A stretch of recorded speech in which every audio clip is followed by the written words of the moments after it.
If you're looking for a complete how to build an Elementor website for beginners tutorial to build a fully functional professional Elementor website at no cost to you, then you've come to the right place.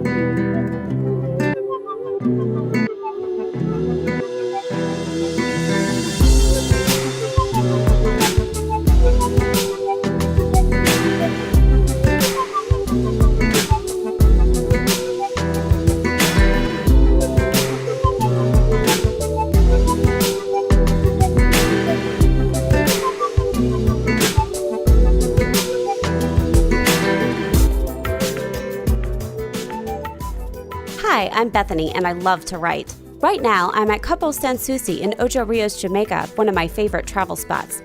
I recently got the idea to make an Elementor website so I could share my writings with others and offer my readers practical advice. I wanted my website to be mobile-friendly, easy to navigate, and simple to update. I also needed a shopping cart and a blog. It turned out so well that my husband and I decided to make a tutorial to show others how to use Elementor. I hope you enjoy making your website as much as I had fun making mine. Thanks, Bethany. Hello, I'm Yoda, and welcome to my YouTube channel. In this Elementor tutorial, you'll learn how to build a website that has an amazing intro video, professional logo, eye-catching graphics, and all the bells and whistles the pros use at absolutely no cost to you. This video uses all the current web design and web development techniques to build a fully responsive website that automatically adjusts to meet the screen needs of any computer, laptop, tablet, phone, or any other handheld device. To get started, the only hard cost we have is web hosting, and that's where your website lives, and that's going to run us $3 to $10 a month. With your web hosting, you'll get a free domain, a value of $15, as well as an SSL key, which makes your web pages secure, and that has a value of about $99. As for software requirements, there are none. Everything we're going to need, we're going to do online. As for system requirements, this website tutorial is compatible with both Windows and iOS systems. All you need is your favorite browser and access to the internet, and you're ready to go.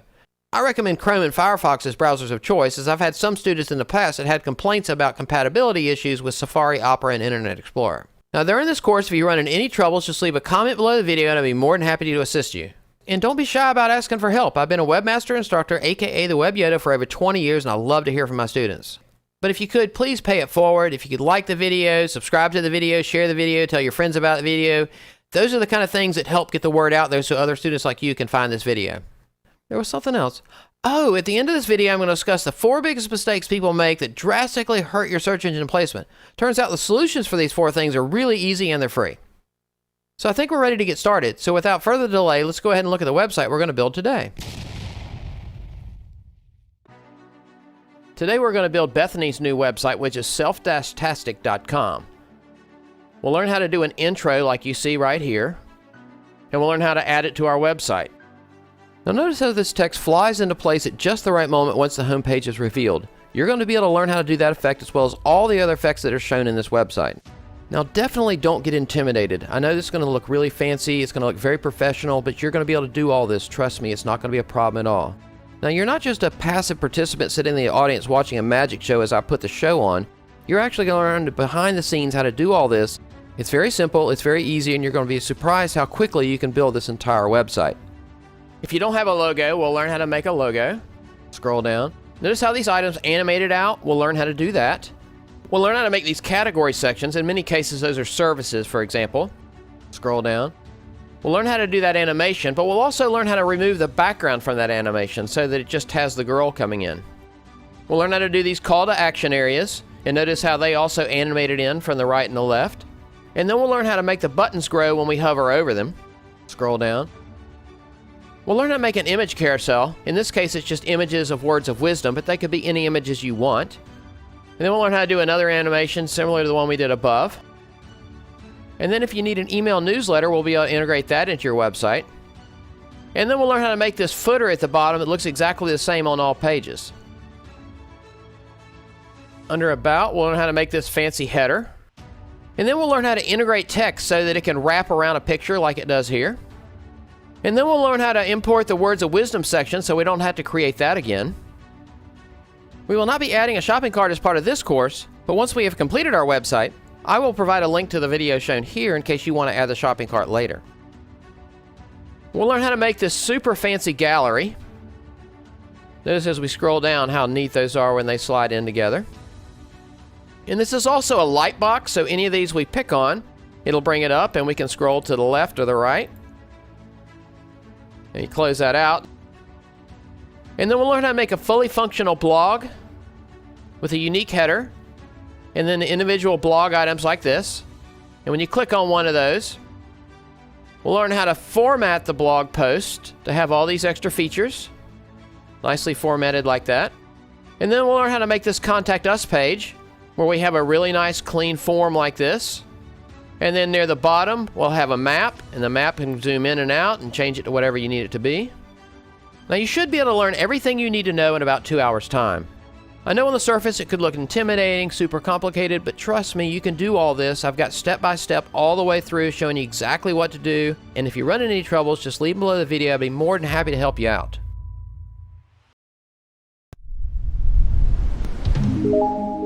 So we're ready to start on our website, but before we can build a website, we have to have a place for our website to live, and that's what web hosting does for you. Otherwise, you'd build a website on your local computer, but only you'd be able to see it. You want to be able to have the world see it, so you have to get hosting so everybody else can see your results.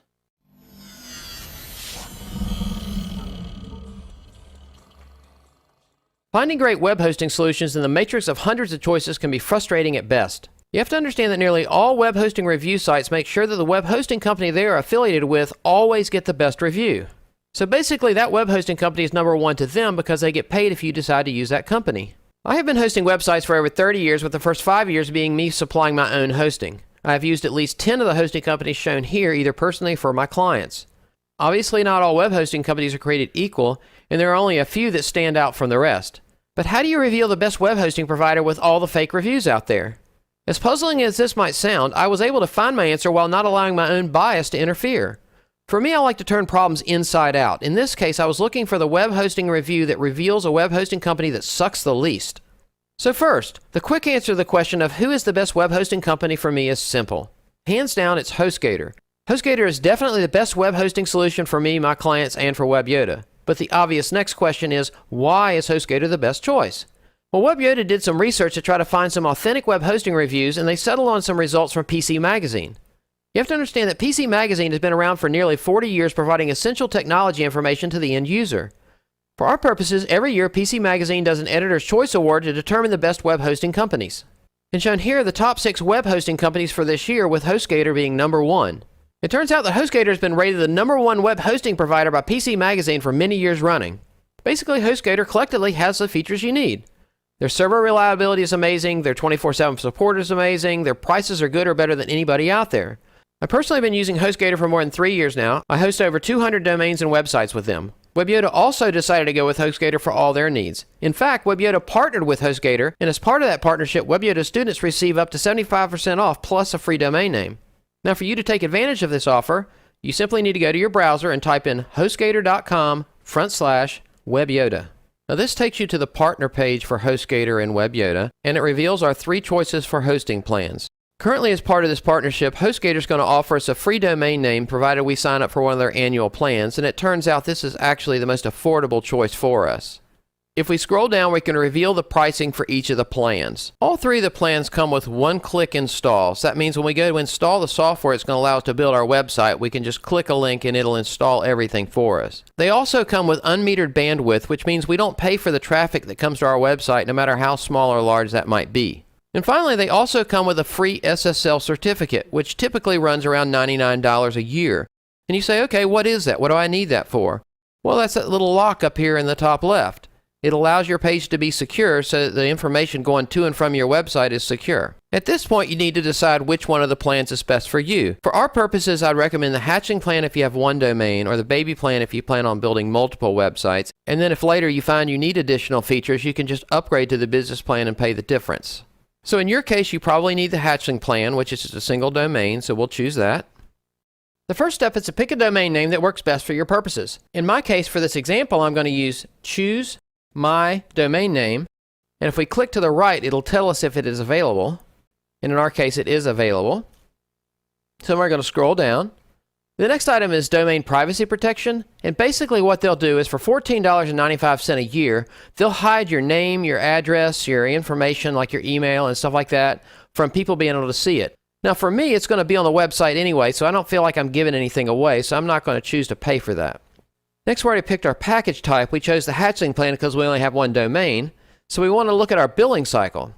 Within the billing cycle, if you purchase 1 month, it's $5.48, but it's only for that first month, and then the price goes up. If you go all the way up to 36 months, it's going to be $2.71, and it's going to be 61% off. Now, to get the free domain, you're going to have to pick 12 months, 24 months, or 36 months. So let's go ahead and pick the 12 months. It says $76.40, but let's see if we can do a little bit better than that. Now we're going to pick a username. In my case, I'm going to pick Admin Yoda, and a security pin.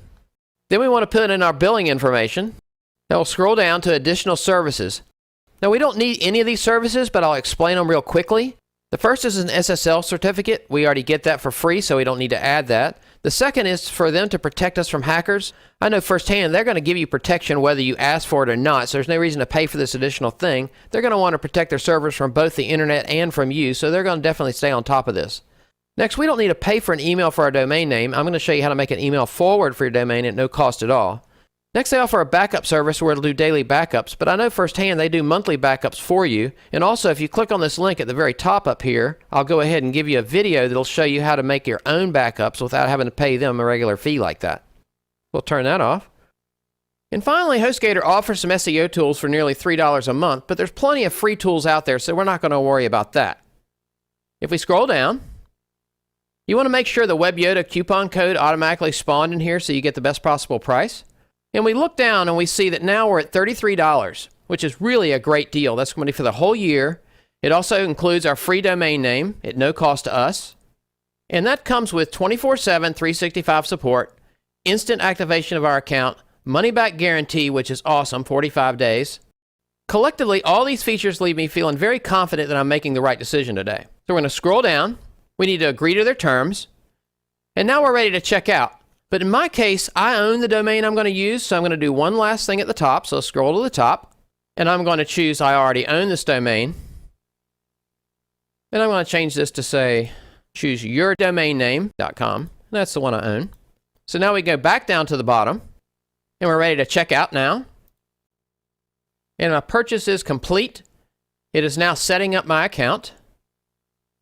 Once our HostGator hosting account is complete and ready to go, you're likely to get a survey that looks like this one. But at this point, we're going to go ahead and go off script and save ourselves a lot of time and a lot of questions. If you didn't have this video to follow, obviously following these steps would probably get you to the goal that you wanted to do, but we're going to be able to get there faster and easier. We're ready to set up our email forward and install WordPress. So to proceed, you're going to go ahead and head to your email, and you want to look for an email from HostGator.com that says your account info at the top. If you purchase a domain name while setting up your HostGator account, then the next piece of information will not apply to you. If you already owned your domain name and didn't purchase one with this process, you're going to need to get your domain name to point to your hosting area. To do that, you need to point your domain name to the name servers for HostGator. All of my domain names live at GoDaddy.com, so I needed to go into the DNS at my GoDaddy account and point that domain to the HostGator name servers as shown here. Now, if you're not using GoDaddy.com, it should be a similar process, and if you have any trouble, just contact your domain company and they can give you further assistance. To log into our hosting account, we're going to need our username and we're going to need a password. We're going to take that password and we're going to copy it to the clipboard. And now you want to go to the control panel, which is how you access your hosting space. So we'll click on this link, and that takes us to the control panel login page. Now my username and password are already there, so I can just choose Login. And that takes you to your HostGator control panel, also known as your cPanel. As promised, I want to quickly show you how to make an email forward. Within the email section of your cPanel, you'll see the email forwards option called Forwarders. The easiest way to find this option is to type forward in the search box, which reveals the forwarders option, then click on the forwarders icon. Now we're ready to set up our email forward. We're going to choose Add Forwarder. And we're going to put, in this case, I'm going to put Yoda. There's my domain name. And where do I want it forward to? I want it to forward to, in my case, Yoda at webyoda.com. Add forwarder. And now any email sent to Yoda at chooseyourdomainname.com will be sent to my email address, Yoda at webyoda.com. Obviously, this would be your domain name and whatever email you wanted to send to. Now we're ready to install WordPress. If we click on HostGator at the top left, it takes us back to the control panel.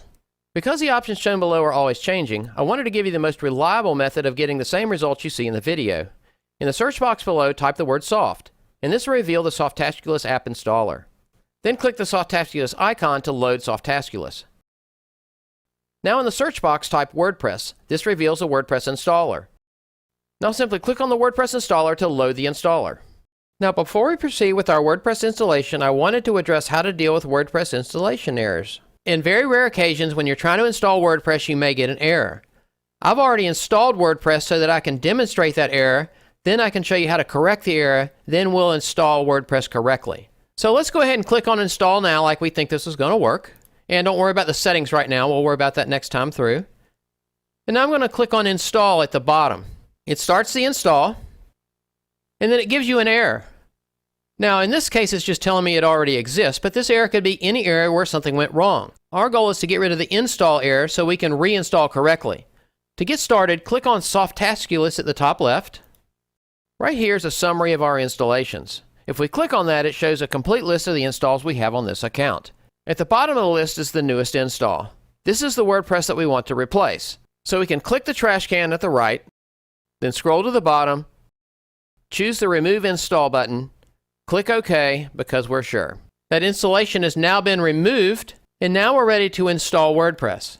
So at this point, we can go back to Softaculous, choose WordPress, and now we're back to the installer. And we'll click on Install now, and we'll go ahead and proceed to install our WordPress. The first option is which version do you want to use? The default will be the latest version. We'll use that. Next, you'll choose your domain. If you have multiple domains, they'll be in that drop-down. Now over here, it says, what protocol do we want to use? The problem is it can take a little while for the secure key to be activated. So we're going to go ahead and turn this off for now. We can activate it later. So we'll just choose the regular one like that. And it shows that currently our SSL certificate was not found, and that's because it takes HostGator about 24 hours to get that up and running. Under Site Settings, the site name is the company name. So let's say this was for WebYoda. I'd put WebYoda. And then the description is whatever the description for the company is. So let's say I put free online courses. You can leave this unchecked. We want to pick a username and a password. I'm going to pick Yoda user. Then you want to pick a secure password. So let's hide that so I can put a secure password in there. Now the admin email is where any email associated with your website will be sent. So for example, if you needed to reset your password, that's where it would go. Now since we didn't set up this email forward, that's not going to be good enough for us. So in my case, I'm going to pick one that does work. So for me, it's going to be yoda@webyoda.com. For you, it'll be whatever your regular email address is. You could choose a different language if you like. We don't need to select any plugins. We're going to do all that ourselves. No reason to make any adjustments to the advanced options. And no reason to select a theme now. We're going to do that ourselves as well. When the installation is complete, where do we want it to send details to? I'll use the same email address. And now I can click Install. This says that it could take 3 to 4 minutes. I've found it doesn't take really that long at all. Now that WordPress has been successfully installed, we're ready to open up a new tab and look at our website. At this point, we're probably going to have to take a small break, and that's because we just set up a hosting account that has a new domain. The hosting's immediately available, but the domain takes a while to propagate across the internet so that it's able to be accessed. To test to see if your domain name's ready, simply open up a new tab in your browser and go to your domain name. And if your domain's not ready, you'll get a message that says this site cannot be reached. So you'll likely need to take a break for about 2 hours, and then come back again and go back to your domain and refresh and see if it works. When it's ready, you'll get a page that looks like this one that says website coming soon, or you might get your new website homepage. So let's go ahead and close that test tab. Now we're looking at our completed WordPress installation page again. Now that WordPress has been successfully installed, we're ready to open up a new tab and look at our website. To access our website, we simply go to our domain name and go to our website. Before you can start editing your website, you need to be able to access your website admin. To do that, you simply go to your domain name, /wp-admin, hit enter. A login box will come up. Now simply enter the username and password you created during your WordPress installation. So in my case, Yoda user, password, paste that in, hit login, and now we're logged into our WordPress.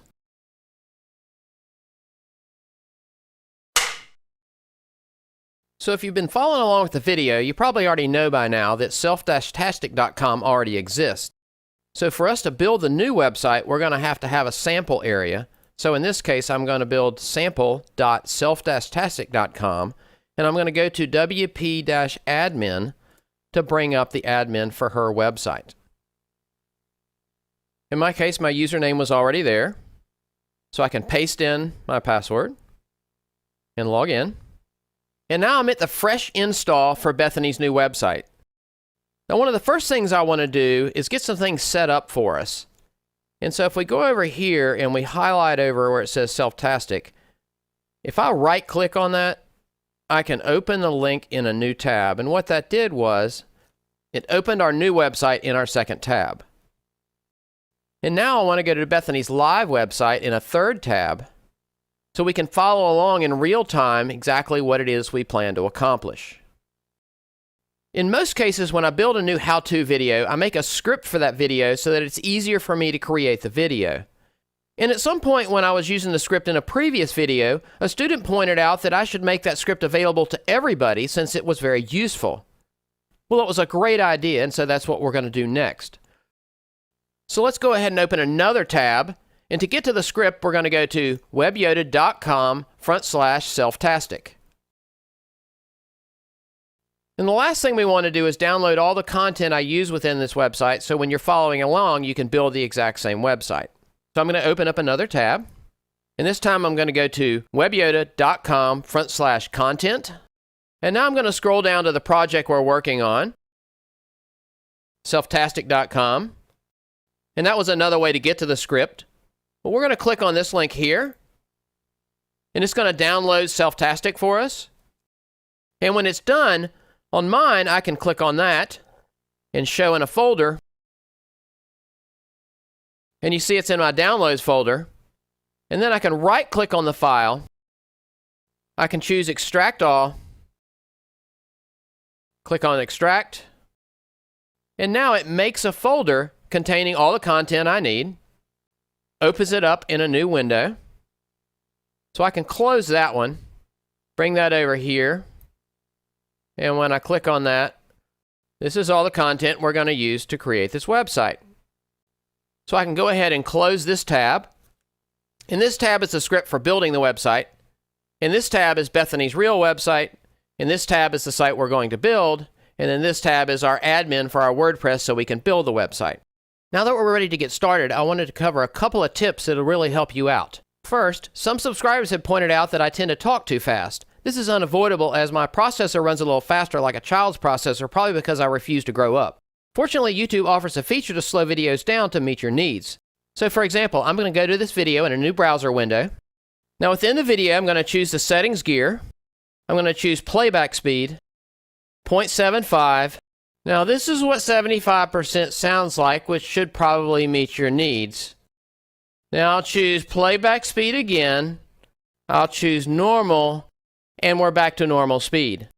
Next, I want to scroll down, and within the content under the video that I've provided, there's going to be an entire set of timestamps that allows you to pick any particular spot in the video to proceed. Let's go ahead and close that tab.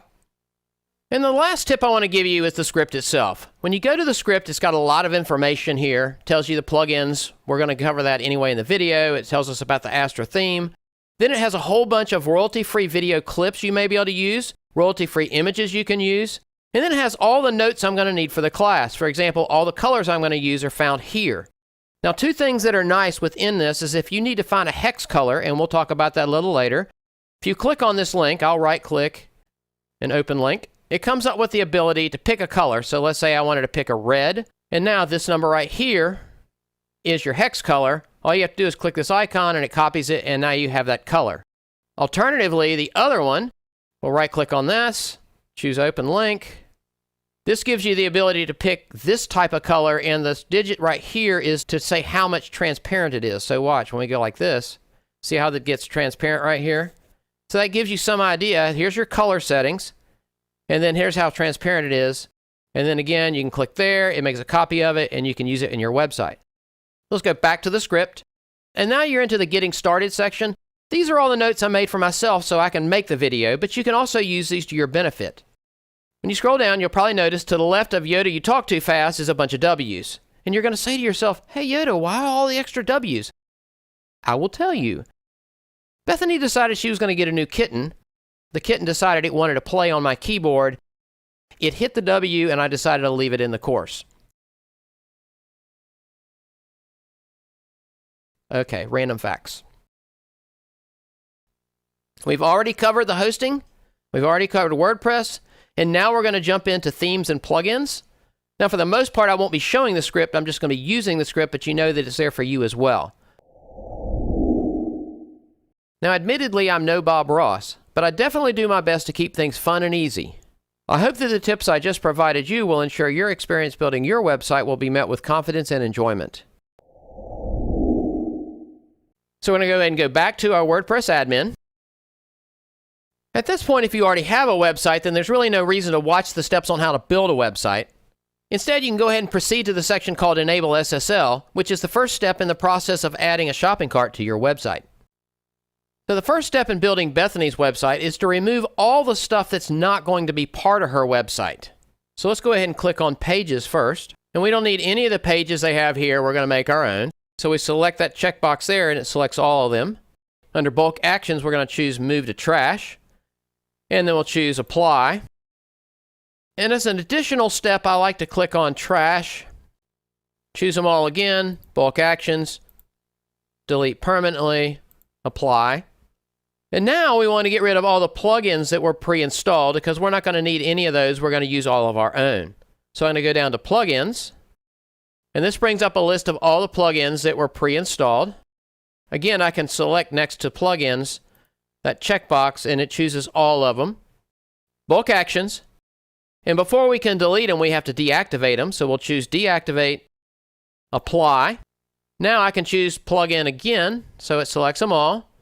Bulk Actions, Delete, Apply.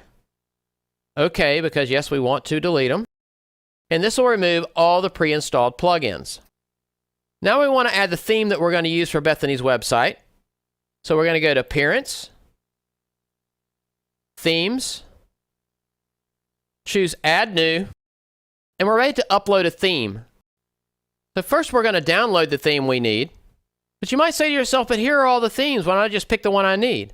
Well, the answer is you could do that. But I can't guarantee that the theme we're going to use or the plugins we're going to use are always available in all environments. So if you don't have your hosting with HostGator, the theme and plugins may not be available in your environment. To make sure the theme and plugins we need are going to be available, I've stored them permanently on the WebYoda server. So let's go ahead and get our theme now. So we'll open up a new tab, and we're going to go to webyoda.com/themes. Scroll down to the project we're working on. There's self-tastic.com. And we're going to click on Astra theme. That takes us to the Astra website, but it also downloaded the Astra theme right there. We can go ahead and close that.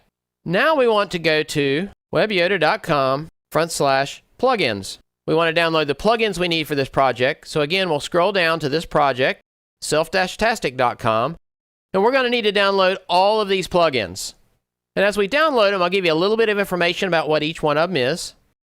The Astra starter sites, we'll click on that. That's going to allow us to install a fully functioning complete website, including a shopping cart in case we want one. Then we're going to download header footer for Elementor. That's going to allow us to build a free header and footer for our websites instead of having to pay a premium for it. Then we're going to download Profile Press.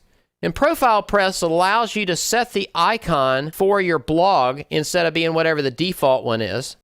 And then we're going to download Social Sharing. And this plugin makes it real easy for someone else to share your blog posts. And then we're going to download the Classic Editor. A lot of updates and changes have been made to the WordPress environment, and by having the Classic Editor, as well as the Classic Widget, it ensures that we all see the exact same environment so that what you're following along on your admin matches what's in the video. Then we're going to download Duplicate Page. And Duplicate Page allows you to take a page you've already created and make a copy of it and then edit that to be your new page, which is significantly faster than building a page from scratch. Now we're going to download Really Simple SSL. And what this plugin does is ensure that the secure pages are the default for your website. And next we're going to download the WooCommerce Stripe Gateway. And the WooCommerce Stripe Gateway is what allows you to accept credit cards on your shopping cart in case you're doing the shopping cart. And now we're going to download WooCommerce Taxes and Shipping. And this gives you an automated way to do taxes and shipping in case you add a shopping cart to your website. And finally, we're going to download the WooCommerce plugin itself. And that's the plugin that allows us to add a free shopping cart to our website. So now all of those have been downloaded. I'll go ahead and close that. And now we want to go to our downloads folder. So I'll bring mine up. And it shows everything that we've downloaded so far. I'm going to go ahead and click on Date. And that's going to allow me to see these in the order that they were downloaded. So now let's go back to our WordPress admin. Now we can choose Upload Theme. And now we're going to choose a file. And you want to go to your Downloads folder. Then we're going to select Astra.zip. That's our theme. We'll choose Open. Install now. And once it's installed, we need to activate it. And it's that little link right there. And that activates our theme. In almost all cases, you'll immediately be able to update it to the most recent version. So we'll choose Update Now. Now our theme is updated. Now if we come back to our website and hit Reload, you notice that it's changed a little bit. Still nothing like the site we're going to build, but we're getting closer. So let's go back to our WordPress admin, and we're ready to install the plugins we're going to need for our website. So we're going to choose Plugins, Add New. Now we want to do Upload Plugin, choose File. We want to be in a Downloads folder. And the first one we're going to do is Astra Starter Sites. So we'll select that. Choose Open. Install now. Activate plugin. Ready for the second one. Add New. Upload Plugin. Choose File. The second one is Header Footer, Elementor. Open. Install now. Activate plugin. Ready for the third one. Add New. Upload plugin. Choose File. WP User Avatar. That has a new name, Profile Press, but the original file name is still the same, so we'll choose that one. Open. Install now. Activate plugin. We're ready for the next one. Add New. Upload plugin. Choose File. The next one is Social Sharing by Danny. Open. Install now. Activate plugin. Add New. Upload plugin. Choose File. And the next one we're going to do is the Classic Editor. Open. Install now. Activate plugin. And choose Add New. Upload plugin. Choose File. And the next one is Classic Widgets. Choose Open. Install now. Activate plugin.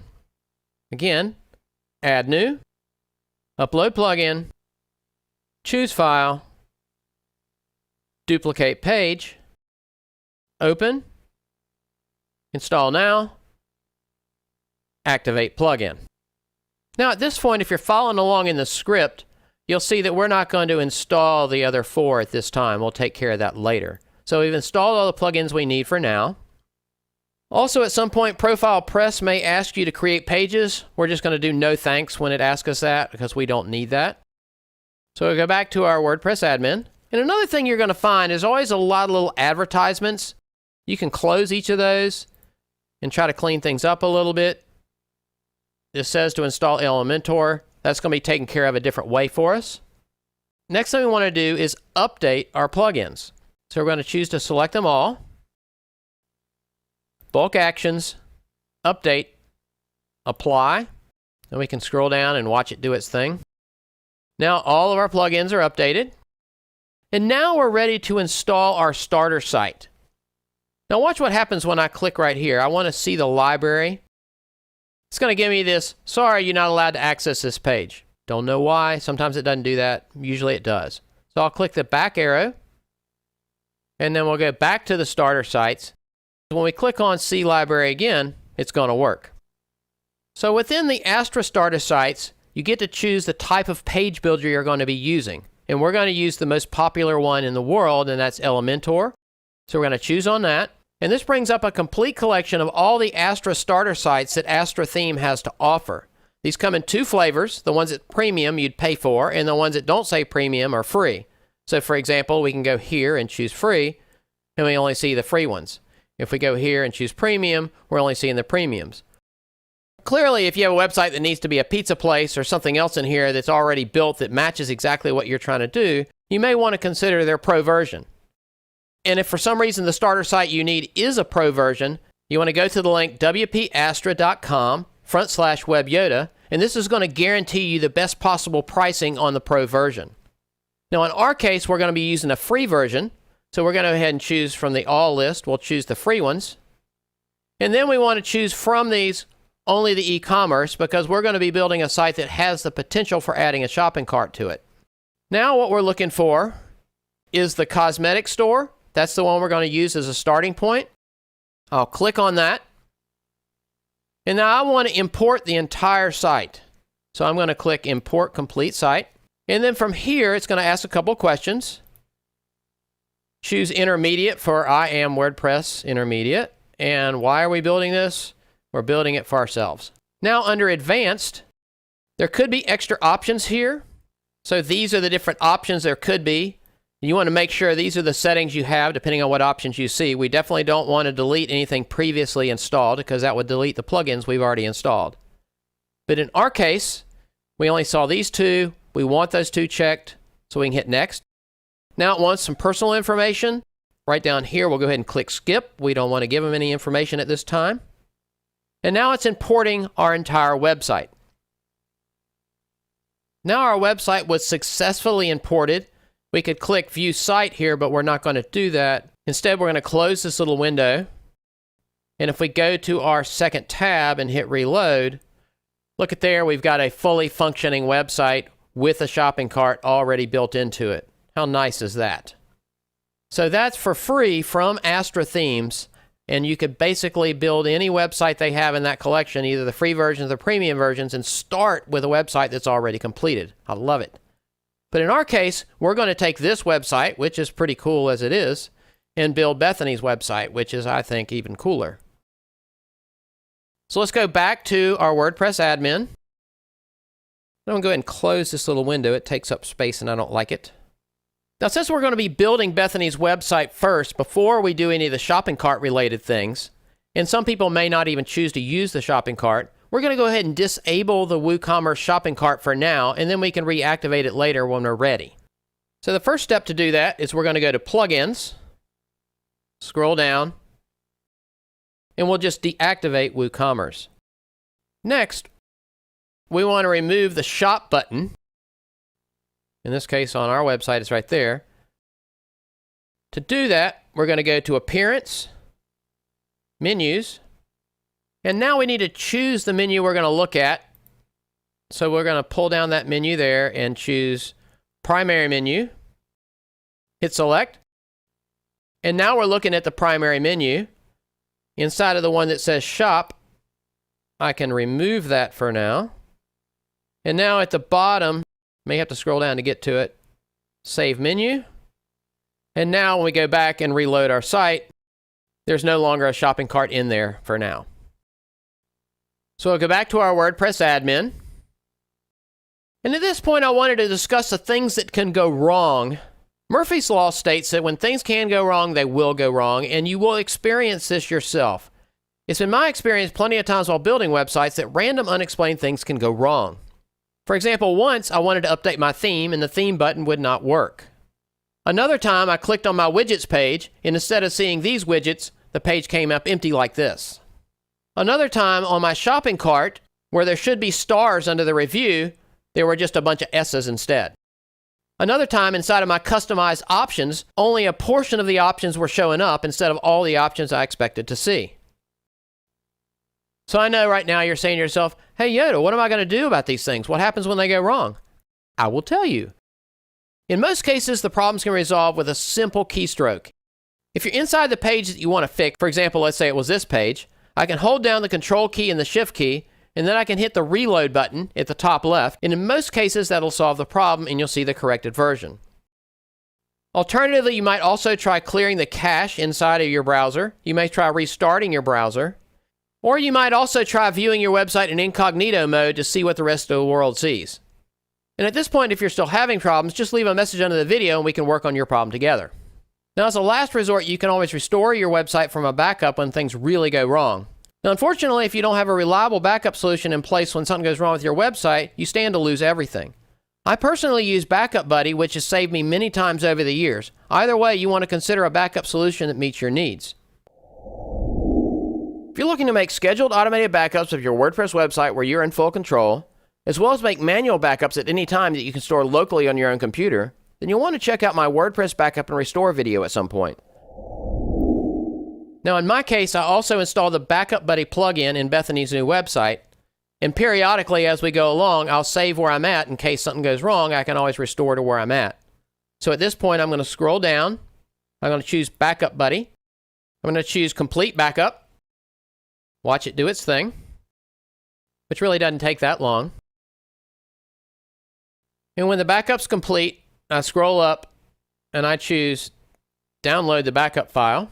And this downloads a complete copy of the entire website and the database in case something goes wrong. And now we're ready to make some adjustments to the header section of Bethany's new website. If you look at the real-time one, there's a logo to the left and a menu to the right. On ours, the logo's above. Let's go ahead and get started in making some of these changes. So we'll go back to our WordPress admin. We'll go to Appearance, Customize, Header Builder. And notice down here, it shows us the orientation of the stuff that's up here. So for example, I can move this one over here, and it shows that logo over there. I can move this one over here, and it shows the menu over there. Now we're going to choose the Site Identity and Logo button, and we're going to change our logos. So we'll click on Change Logo. I wanted to point out an interesting quirk about the media library. Sometimes when you load the media library, it'll be in this mode, which is Upload File mode. However, sometimes when you load your media library, it'll come up in Media Library mode where you see the pictures. And you see how it could be confusing. If I bring up a screen that looks like this, but yet you go into yours and it looks like this, it could be confusing. So just keep in mind that if you see this, but you expect to see all the pictures, all you have to do is click on Media Library to bring up the picture version. So let's go back to the Upload Files. Now I can select files here, but the much easier way to do that is to bring up that folder we have that has all of our content in it. But we can drag stuff from the content folder directly into here. So I'm going to scroll down and look for my logo. And there's my menu logo. I can drag that over. I can choose Select. We're going to skip cropping. And we'll scroll down. We'll change the next image. Now it's in our library. So I'll choose it again. Choose Image. Scroll down. And what width do I want it? And this little icon here says on a regular computer screen. And I want the width on a regular computer screen to be 230. See how that made it the correct size there? Now if I click that icon, now it's in tablet mode. And in tablet mode, I want it to be that size. And also, I can move this to the left, this to the right. If we click that icon again, it shows us phone mode. I want to go ahead and make that 180. We want to make sure both of these settings are turned off, which they are by default. And now we want to upload what's called the favicon icon. And that's the little icon like right here where you see the Web Yoda one. On Bethany's, you see the Self-Tastic one. And on these two tabs, it shows the WordPress default. So we'll choose Select Site Icon. You want these images to be a minimum of 512 by 512. We'll go back to our library. And here's our logo for the favicon. I use the PNG format for most files. It's a very versatile format. So I'll drag that over. I'll hit Select. Choose Crop Image. And now you see it showed up down here. And when we refresh this page, it'll also show up. So we'll hit publish. Now we're not seeing it here just yet, but if we come over here and we hit reload, I held down Shift and Control when I did that to make sure I got a better reload. And now it shows the new icon. The logo's to the left, the menu's to the right. We're making progress. Now notice this doesn't have our logo yet, and that's because this is a transparent menu bar. So we're going to go ahead and go back and change the logo in a couple of other places. The logos we've done so far will make sure the logo shows up correctly in your shopping cart in case you're putting a shopping cart on your website. So if we scroll to the top, we can hit Customize Transparent Header. And now we scroll down, and we're going to change these two images. So that logo is right there. Choose Image. Again, or change Image. Choose that one. Hit the Choose Image button. We scroll down. Now we're looking at the phone version still. If I click that, it displays the computer format again. I want to make that 230 for the computer, as before. And then for the tablet, I'll make it 200. And for the mobile, again, 180. Let's choose Publish. Go back to our new website, hit Reload. And now we have a nice logo here. But you're saying to yourself, but you don't have a logo. What do I do? I will tell you. If you're looking to make a professional logo for your website online at no cost to you in about 5 minutes time, then you'll want to check out my Make a Free Logo video at some point. The next thing we want to do is to be able to change this font. This font may be fine for you and you don't need to change it, but I want a different font for our menu. So we'll go back into our WordPress admin. I'll choose X. And just for consistency, I'm going to show you how to get to these things each time from the top menu. So we're going to go back to Appearance, Customize, Header Builder, choose the Primary Menu button, choose the Design button, scroll down, and here's the menu font option. They really hide this stuff, don't they? So I'll click on the pencil, and I want the family to be Open Sans Condensed. I'm going to choose 24. I'll choose Publish. Come back over here, reload, and I like that a lot better. Now I want to look at how to set base colors for your entire website. So we're going to close that out. Again, for consistency, we'll start at the dashboard. We'll go to Appearance, Customize, Global, Colors. And now here's your colors for your website. The only one I'm going to set right now, just so you see how it works. So I'm going to choose this, and I want to scroll, and I'm going to put my background color in there. And you're like, well, where did I get that color from? I came over to our script. I scrolled to the top, and these are all the colors that we had predefined. Me and Bethany sat down and figured out the colors we wanted. You'll want to go in and decide the colors you want, and then when you save them in a file, you can always get back to the ones you need for the different things you need to use them for. So in my case, the background color was this light blue, and that's where that number came from right there. We came back over here. I can hit Publish, and you could set all your default colors for your website within here. The what's there is going to work fine for what we're trying to do for right now. And one of the last steps that we want to do that have to do with kind of the setup of things is when you come to the website, and let's say we clicked on testimonials. Notice how it says the word testimonials here. Now the page name you assign to a web page is called the slug name. So in this case, the slug name for the testimonials page is testimonials. To make WordPress use the slug name as the page name requires a specific setting in WordPress. And let me show you what I mean. If I come back in here and you go to Settings, and then you go to Permalinks, this defines the different ways that your URLs for the pages can show up. By choosing post name as the permalink setting, you are telling WordPress to use the slug name as the page name at the end of your URL. And so if you're following along and you built your website with a different theme or something like that, yours may not have the permalinks set the same way we want to set them. Typically, post name is liked better by search engines, so we like to use that. Now I'll scroll down, hit Save Changes, and now if we go back to the website we're working on and we click the Home button, we're going to start making this page look like this page. So let's go back to our WordPress admin, and we're going to choose Pages, and that brings up the pages that are in our website. And then down where the home page is, out to the right, when you're hovering over it, you can choose Edit with Elementor. And that loads our home page up into the Elementor editor. Now, the Elementor page builder is the most popular page builder on the planet, and you're going to find out real quickly why that is. It's just really easy to use, super user-friendly, it's fast, reliable, all those fun things. Now, before we get started making changes to our page, I wanted to give you a little bit of background on how this works. At the very top, you see these icons, and this is the section edit icon. This allows you to control the section, which in this case is this whole area here.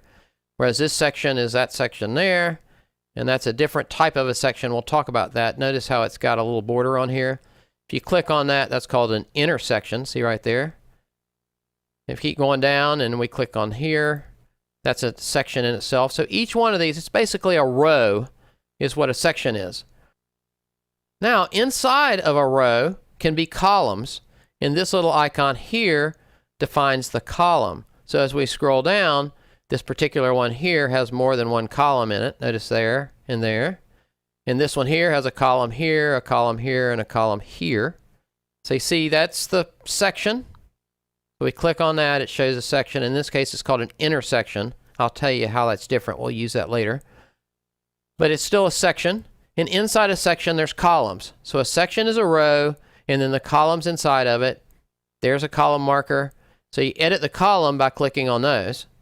And then inside of a column, this is a cell, you can put different widgets. So that's a widget, and see the little icon? That's how you edit the widgets. So when you scroll down to any area, here's the section, that edits the section.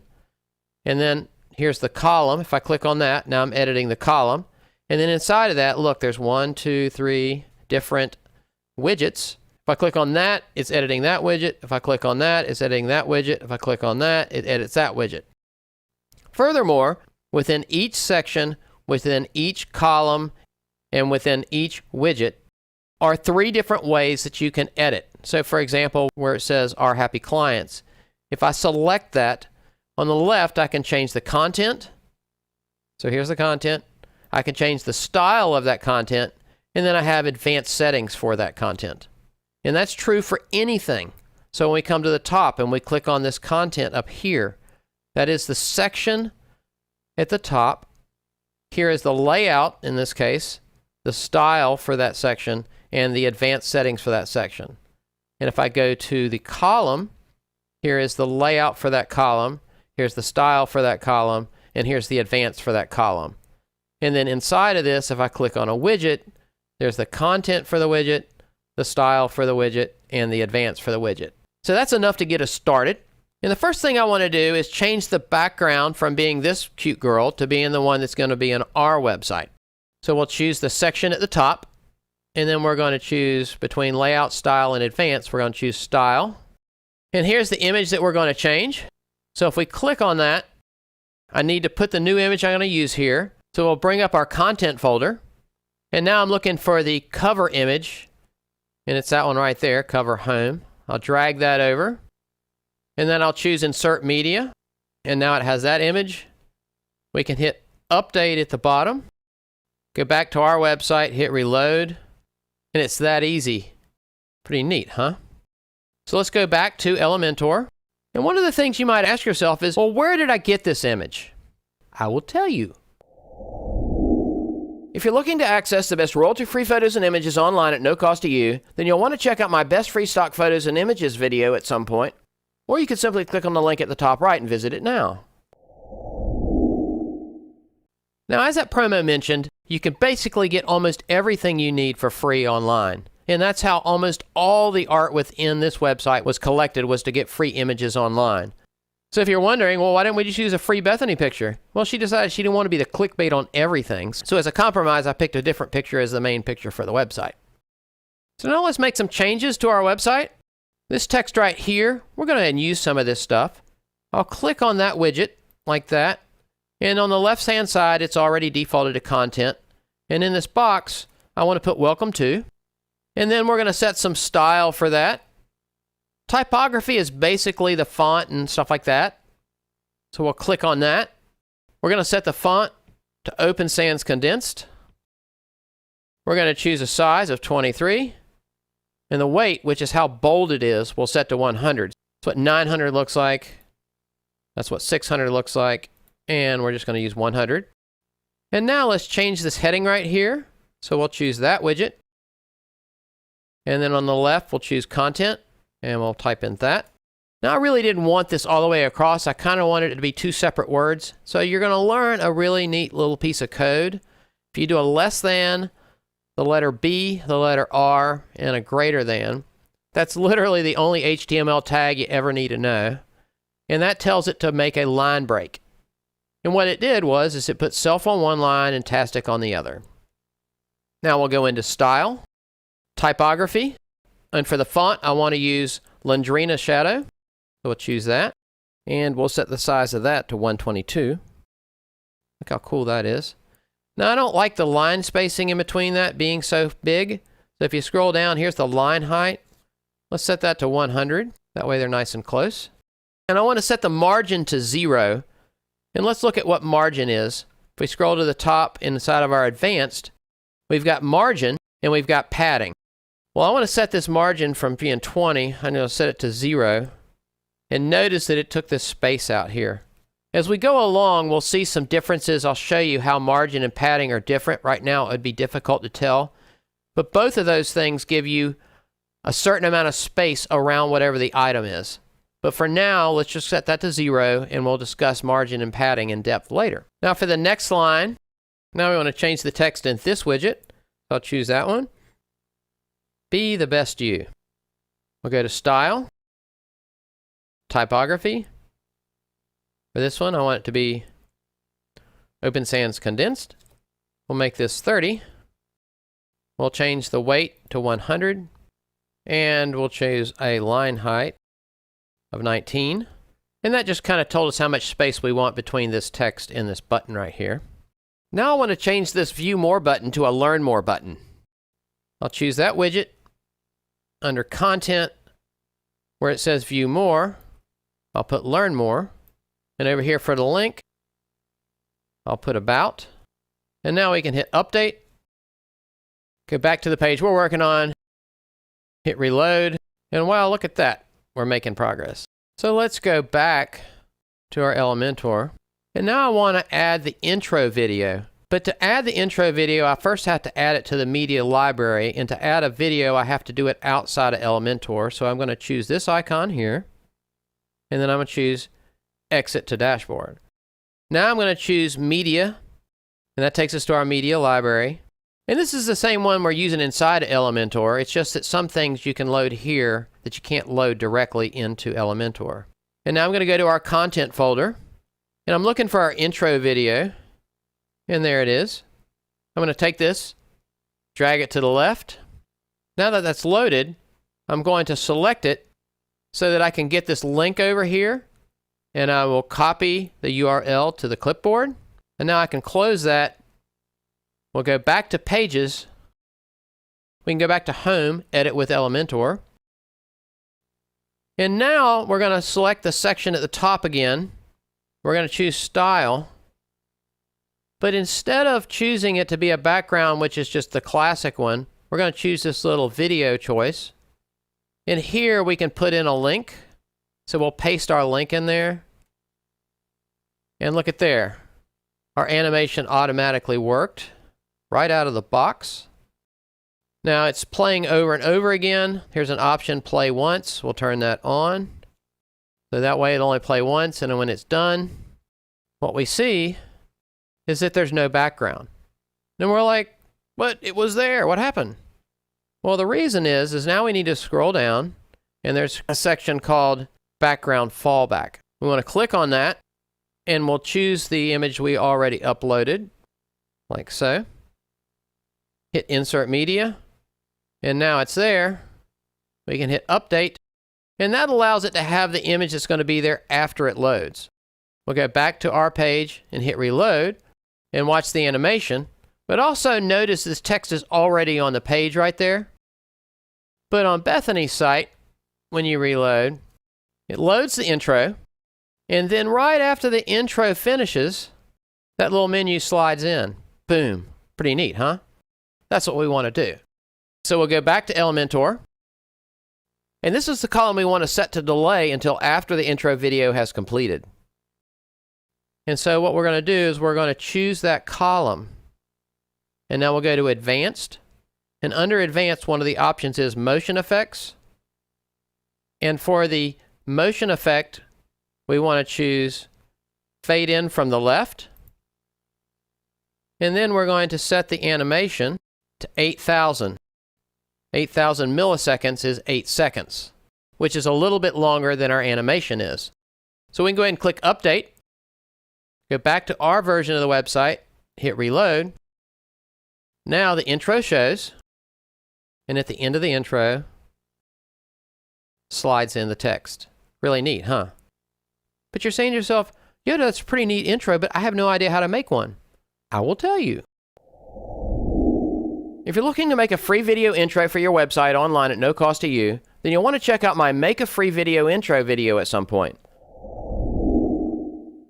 Now we'll go ahead and go back to our Elementor, and we're going to scroll down and we're ready to work on this next section. Now in this section, I want to build a category section. Typically you'd use it if you had services that you wanted to highlight or feature in your website. This particular piece of code right here, I don't need it. So I can right click on that little icon and choose Delete. And now let's start working on our category section. First we'll delete this widget right here, and so I can right click on that little icon and choose Delete. Now for this header right here, I'll select that icon, and over here I'm going to change that title to be that text. And the color we're going to use, if we go to Set Style, we can choose a color. And I want it to be that color, kind of a brownish color. Now to get out of color mode, you just click the tab again, so it kind of toggles it open and close like that. Now for typography, the family I'm going to use. This site pretty much we're going to use Open Sans Condense on a whole bunch of stuff. And the padding around this, so if we go to Advanced, do padding. Again, we'll talk more about this a little bit later. Right now, see this icon? That's linked together, that's linked apart. If they're linked together and you add one, they all add together. And if they're linked apart, if they're not linked, then you change them individually. I want them linked together. That's the default. And I want to put 20 in there. And that puts space around that particular item. Again, don't worry too much about the difference between margin and padding right now. I'll discuss it a little bit later when I have a good example for it. Now I'm also going to delete this widget. I don't need it. And now we're ready to add a widget. We haven't done that yet to your Elementor environment. To add widgets, we have to get to the collection of the widgets. To get to the collection of the widgets, we choose this icon right here. And these are the different widgets we have at our disposal. Notice some of these have locks on them because we don't have access to those. The one we want is the one at the top. It's called Intersection. Basically, it allows you to make a section inside of a section. So if you hold down on that with your mouse, you can drag it over and see that little blue line? That's where it's going to land at. It's kind of tricky sometimes to get it to land where you want it. I want it to land under the text. And now I have this new section. Now in this first box, I want to put an image. So we'll go back to our collection of widgets. And here's the image widget. I can drag that over, and again, notice I can choose where it's going to land by moving it around, and I want it in that box right there, just like that. And now I want to set that image to be one of my categories. So on this side over here, I can click on that image, and they're not in here yet. So let's go to our content, and we're looking for categories. And we've got 6 categories. I'm going to select all 6 of those, and I'm going to drag them over all at once to save me some time later. Now they're all loaded. If you click on it, that tells you which one you're going to select, and over here it tells you the particular name of whichever one it is. So in my case, that's my first category I want, so I select that and insert the media. And now we've added an image to our website. Pretty easy, huh? Now what I want to do is show you a trick for reusing widgets. So here, this widget here is a title widget. If I click on that, it says it's a heading. I'm going to right click on that and tell it to duplicate. Now I have a second copy. Now if I move my mouse over the little widget icon edit, I can hold down on it and drag it wherever I want it, and I want to drag it under this picture like that. And then I want to change this text. So I have that one selected already. Come over here and change the title to say Personal Development. I'll go to Style, Typography. In this case, I'm going to change the font. We're going to choose Work Sans, and I'm going to choose a size of 22.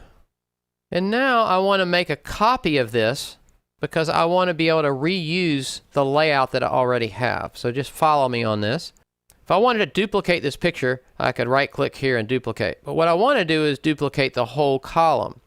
So I'm going to say right-click and duplicate. Now I wanted another copy. So I'm going to say right-click and duplicate. Now I've got 3 copies. And now on this 4th column, I want to get rid of it. So I can right-click on that and choose Delete. And now I have the 3 that I want. Now at this point, I can right-click on that intersection and choose Duplicate. And now I have 6 of those. So you can see quickly, instead of having to build everything from scratch, we have a lot of the stuff that we're going to want to use already. And now we can customize these. One of the things that I don't like is how much space is around here. So let's choose this one. We'll come over to Advanced. And we're going to set this to 0. Even though that worked for the top title, it didn't work down here. I'll set it to 0. And I'll disconnect these. And then I'm going to set the bottom one to 20 by itself. Now I need to fix all the other ones the same way. I did this on purpose because I wanted you to see how to copy the style. So here we made a style change on this one. So I can right-click on this one, copy it, and when I right-click, instead of pasting it to make a new copy, I'm going to paste the style, and it just fixes the style. And I can do that for each one of these. So you can see that's a neat way to be able to make changes quickly to the style without having to do all the work over and over again. Now, I just need to change out the pictures and the text to match. So to change this one, I choose that image, I come over here, and I pick my second image, hit Insert Media, and then I'm going to choose that text, change the heading over here, and now that one's changed. And then I'm going to do a little magic to get all these to change real quick since you know how to do that. And now they're all changed. Little fun fact, that's a picture of me and Bethany at one of our favorite resorts at our wedding. Now if we click on Update and go back to our website and hit Reload, and you don't have to wait for the intro to load before you start scrolling down, just so you know. And there's our new section. Now in Bethany's, when you hit Reload on it, notice that these things come out to the sides like that. And so we want to do that next. So we'll go back to Elementor. And now we're going to choose this column icon. We'll go to Advanced, Motion Effects. And we want to slide in from the right to the left. So for the animation, we're going to slide in from the right. Then we're going to put the delay at 1000 milliseconds, which is 1 second. Now we'll right-click on that column, copy, right-click on this column, paste style, and now that one's set. It didn't move, but it did set it. So now we'll come over to this one, select it, Advanced, Motion Effects. We're going to slide this one in from the left, 1000 milliseconds, which is equal to 1 second. Right-click, copy, right-click, paste style. Now for this one, we'll select it, Advanced, Motion Effects, and in this one, we'll choose Zoom In, again, 1 second. Right-click, copy, right-click, paste style. Now we can update, go back to our website, hit Reload, and notice how those slide in, but let me do it again. Notice how this one is on top. So they're stacked in a different order than I want them. Basically, we want this one and this one to be on the top, and there's an easy way to do that. So go back to Elementor. We already have this one selected. Under Advanced, for Z-axis, we put a number 1, the default 0. That'll make this one sit a little bit higher. And we'll do the same thing here. Advanced. Z-index of 1. We'll hit Update. We'll come up here, hit Reload, and they're coming in exactly the way we want them. Now we're ready to work on our next section. So let's look at Bethany's site. When we scroll down, we're going to make this animation right here, and we'll also learn how to make the background transparent for the umbrella girl. So now let's go to our script, and we're in the inspiration section, and we're going to learn how to make the girl transparent. So first we're going to go to Unsplash, and we're going to do a search for Girl Umbrella Yellow, and there she is. And we can download that if we want. It gets added to our collection in our download folder. And you go to your download folder, you see the picture that's there. Now it's going to be the whole thing. The question is, how do you get just the girl part cropped out? That's a really good question, right?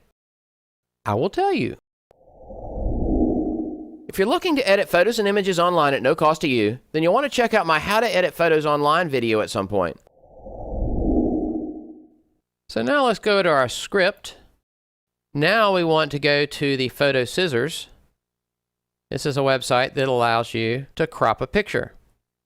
And it says upload an image. Show you how easy it is. Here's my images. There's the one we're interested in. Click open. Uploads the picture. Notice that it cropped the girl out, no problem. You can take this and go like that. Now, obviously, I made a mirror image of this, but it gives you generally the idea of what you're trying to do. And then you can choose download, download low resolution. The low resolution is fine for what you want to do. And you can go back to your Elementor. And we scroll down. So now that we've successfully made our umbrella girl have a transparent background, we're ready to start on our inspirational section and then add her to it. The first thing I'm going to do is going to change this background. So we're going to click on this, and it's called an intersection, this one right here. See how there's an intersection is there and then a main section is there. We want to be on the intersection. We want to be on that section there specifically. And then we'll go to Style. And then we'll click on the picture. And now we need to upload a picture. And we want to go to our inspirational pictures. So here's our content, and scroll until we get there where they are, our inspirational pictures. And there's the background I want. Drag that over. Hit Insert. Now, we want this to be center for the position. It already is, but check that to make sure. Instead of size cover, let's change it to contained. And now in this intersection, there's two columns, a left and a right. If you grab the edge in between, you can slide it left and right and make it change its size and get it roughly to 40% on the left and 50 or 60% on the right. You can also choose the column and then specifically put it to 40. That's a little easier, and the other one by default will be the difference. Now let's add the girl. We'll go up here to where we can pick from our widgets. We'll drag over an image, and then we'll add our image. So we'll go back to our content folder, and there's our transparent girl that we created. Drag that over. We hit Insert. Now her image has been added. So from here, we're going to choose Advanced. And I want to put some padding at the top, so let's say 200. That moves her down a little bit. And then we're going to go into the motion effects. Default. Let's fade her in from the left. And let's give it 1,000 milliseconds or a 1 second delay for bringing her in like that. And let's let it come in a little more slowly, just because we can.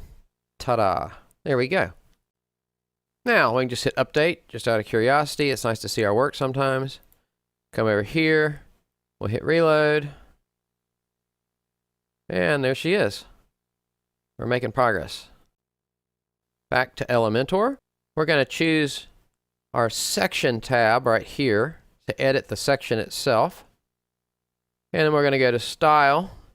And see that background's white. We're going to change it to one of the darker cyan looking colors.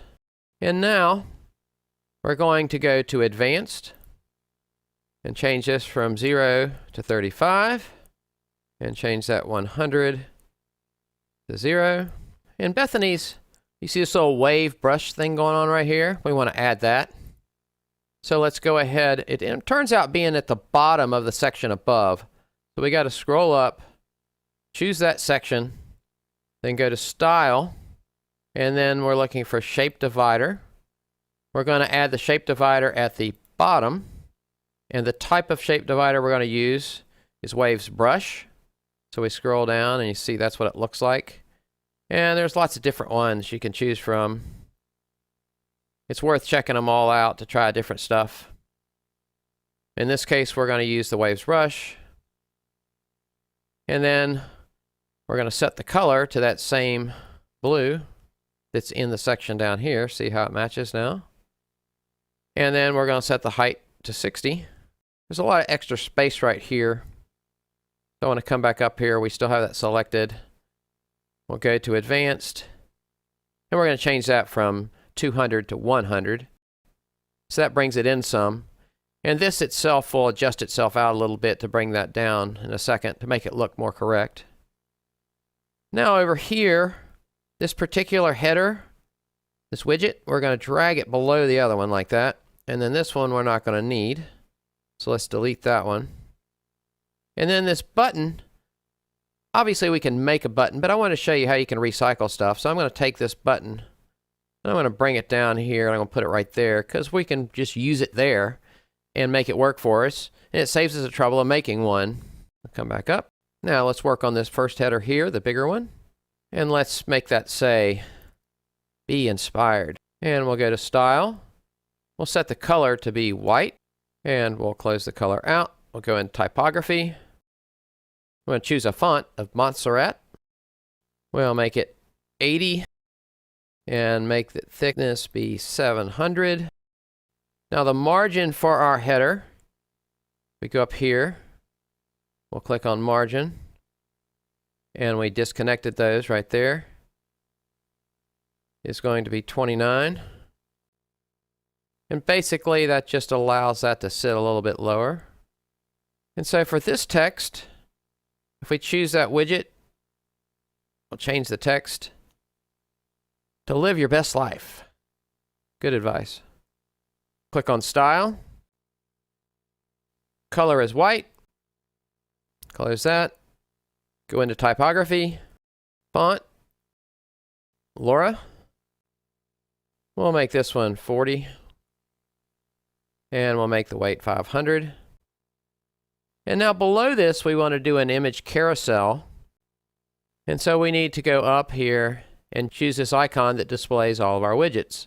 Now the one we want is called an image carousel, but instead of scrolling down looking for it, if we type the word image, it'll bring up all the ones that have that in common. There's the image carousel. We can drag that over. That puts it above the words. That puts it below the words where we want it. I can choose that. Now we need our inspirational pictures. So we'll bring up our content. These are our 6 inspirational images. Drag those over. Now they're loaded. We can just click Create a New Gallery and Insert Gallery. Now it's got 3 of them there for now. We're going to tell this to be large. And we're going to tell it to put 1 per slide. And we're going to say image stretch equals yes. And that looks about right. Now, notice that it has these dots here, and it has these left-right arrows. So you can have navigation built into the carousel. I don't want that for this particular carousel. So under navigation, I'm going to tell it none. And that gets rid of the arrows and the dots. And then down here under additional options, pause on hover. That means if I put the mouse over it, it stops showing new pictures. Well, that might be nice in some situations, but I want it to continue to show new pictures whether the mouse is on it or not. So we're going to turn that off. Our animation speed, let's set that to 4,000. And we'll change this from being a slider to fading. And now it'll fade in between the different pictures, like that.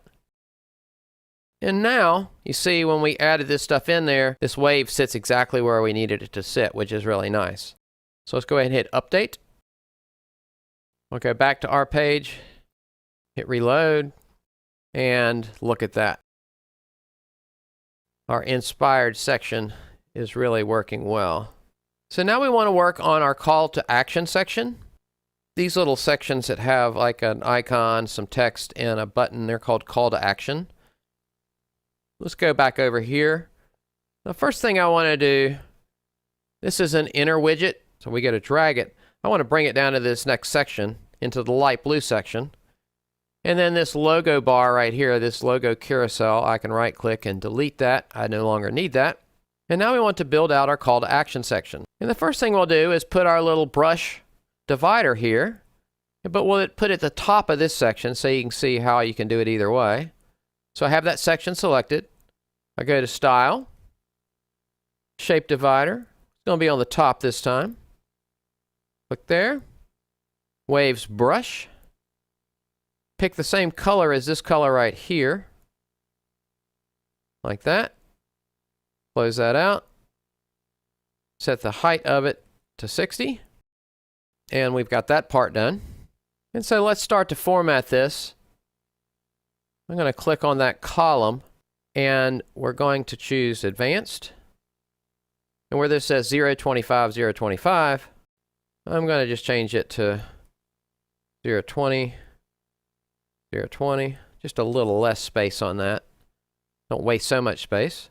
Then we're going to choose this icon widget, and we're going to go to Style, and I'm going to set the color a little bit darker.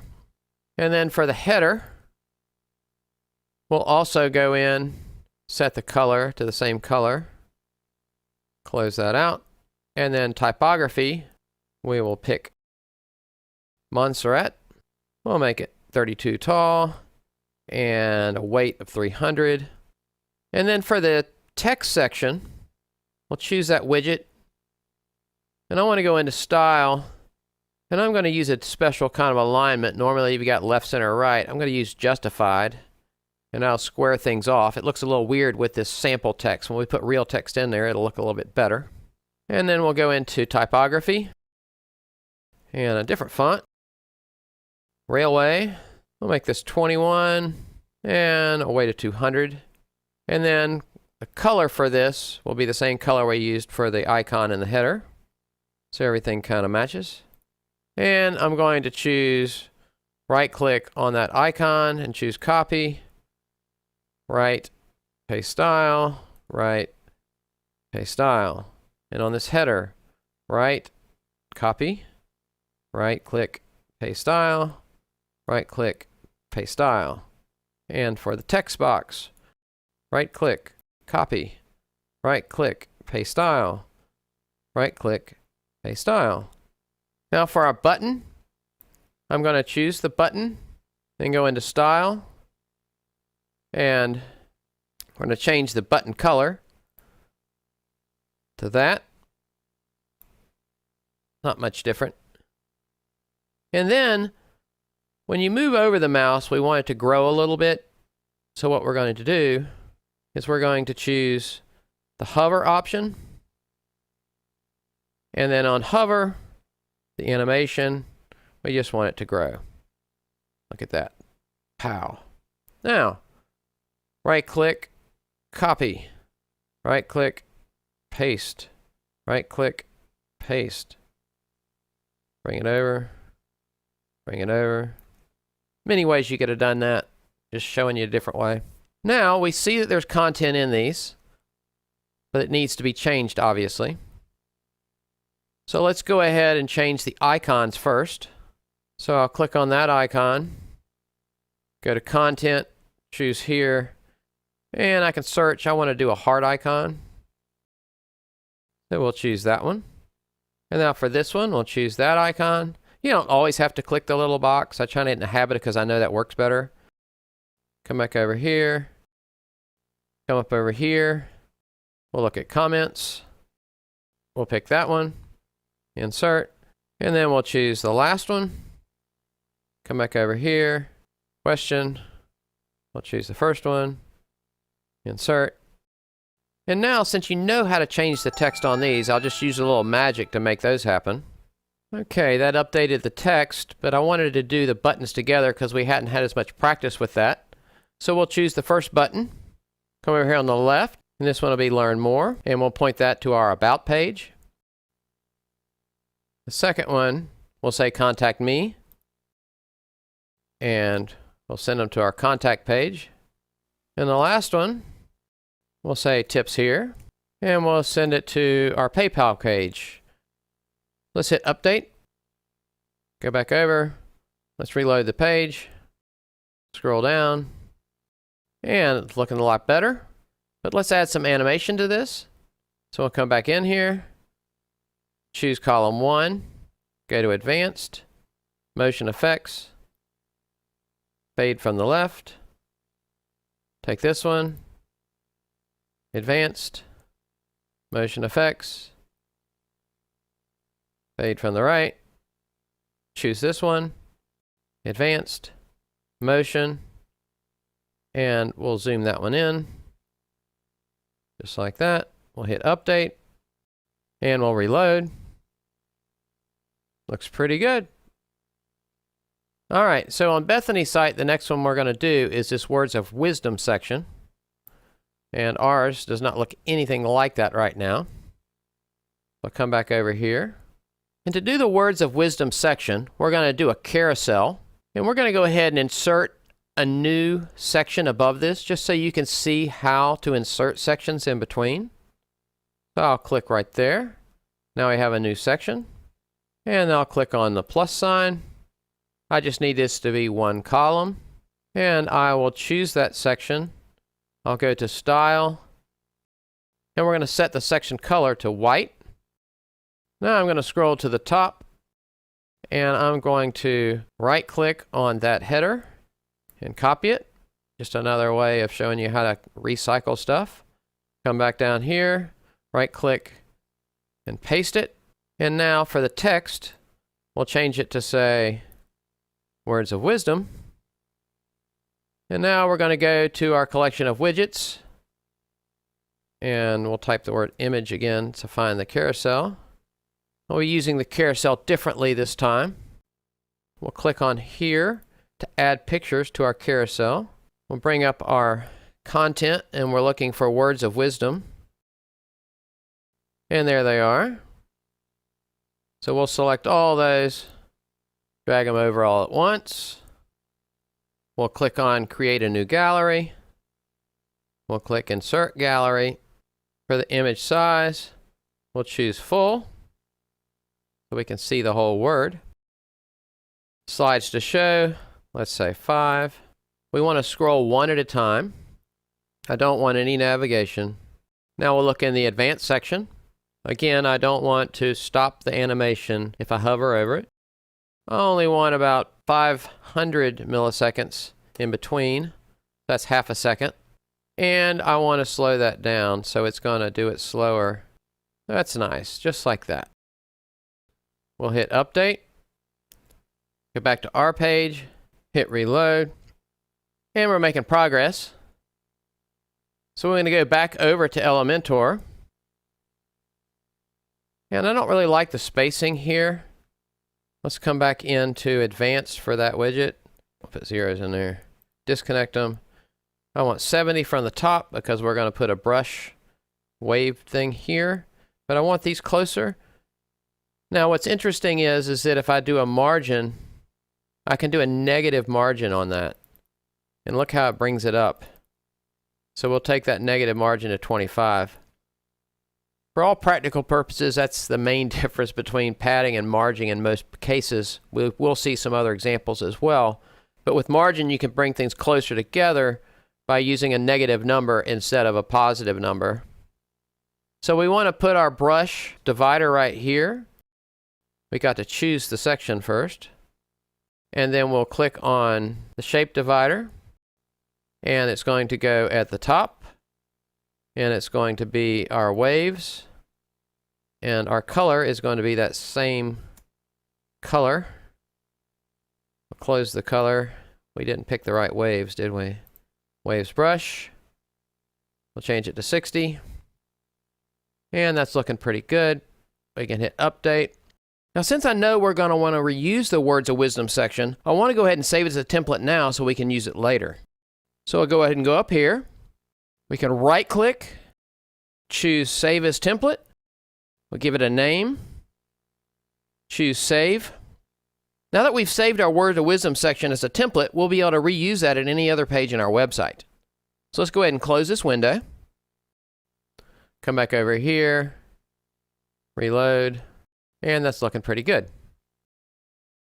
Now we'll look at Bethany's website again. Our next section we're going to do is this practical advice section. Again, we'll utilize a transparent image slider. So let's go ahead and go back to our page. Now the next section of the website is a testimonial section. Bethany's website does not need a testimonial section, but you might need one for your website. So one of the things you might consider is to leave this the way it is. Or you potentially could come up here, copy this button, come down here, paste the button, and then change this to say more testimonials. And you could have a page of testimonials, and in fact, the default site also has a testimonials page, so you could point to that and repurpose it and have a testimonials page for yourself. So since Bethany's website doesn't need testimonials, I'm going to delete this section. We're also not going to use a latest product section here, so I'm going to delete that section. And then I'm going to click the plus sign so I can make a new section in between. And then we'll click the plus. We want this to have 2 columns. Under layout, instead of content width boxed, we're going to say full width. And then the left column, we're going to make it 55, which makes the one over there 45. I'm going to choose that section. It's already chosen, but choose style. And we're going to add a background. So we'll click on the background classic. Click there. Now we need to get our correct image for this. So we'll go back to our content. And there's the practical advice beach. We'll drag that in. Insert media. And now we have our beach scene in there. The positioning we're going to use is going to be top center. And the size is going to be cover. I know you can't see anything yet, but it will reveal itself. Now in the left box, we're going to put an image. Let's drag an image in there like that. And then we're going to put the image into the image widget. Go to our content, and then we want the Q&A image this time. Drag that over. Insert media. And now for this left column, I'm going to go in advance and we're going to set some padding. And we'll turn that to 90 on the top and 40 on the bottom. And then we're going to copy the Words of Wisdom heading. And then we'll come back down here and right click and paste it. That'll save us from some of the setup for that. And we'll go into style. We'll set the color to black, and we're going to change the height of that to 50. And then below that, we're going to add a widget. If we type the word test, brings up testimonial. We'll put that under it. And it's kind of like an all-in-one widget. It has some text and a picture and stuff like that in it. And for the image, we're going to put a profile picture for Bethany. And there is the practical advice profile picture. We'll drag that over. Insert. And for the content, we're just going to put questions and answers from Quora. We'll put her pin name of Pepper Lowe. And positioning, we'll choose top. And then we'll go back to the top and look in style. Under image, we'll set a size of 115 for the image size. For the content style, we're going to go into typography. And we'll choose Droid Arabic 24.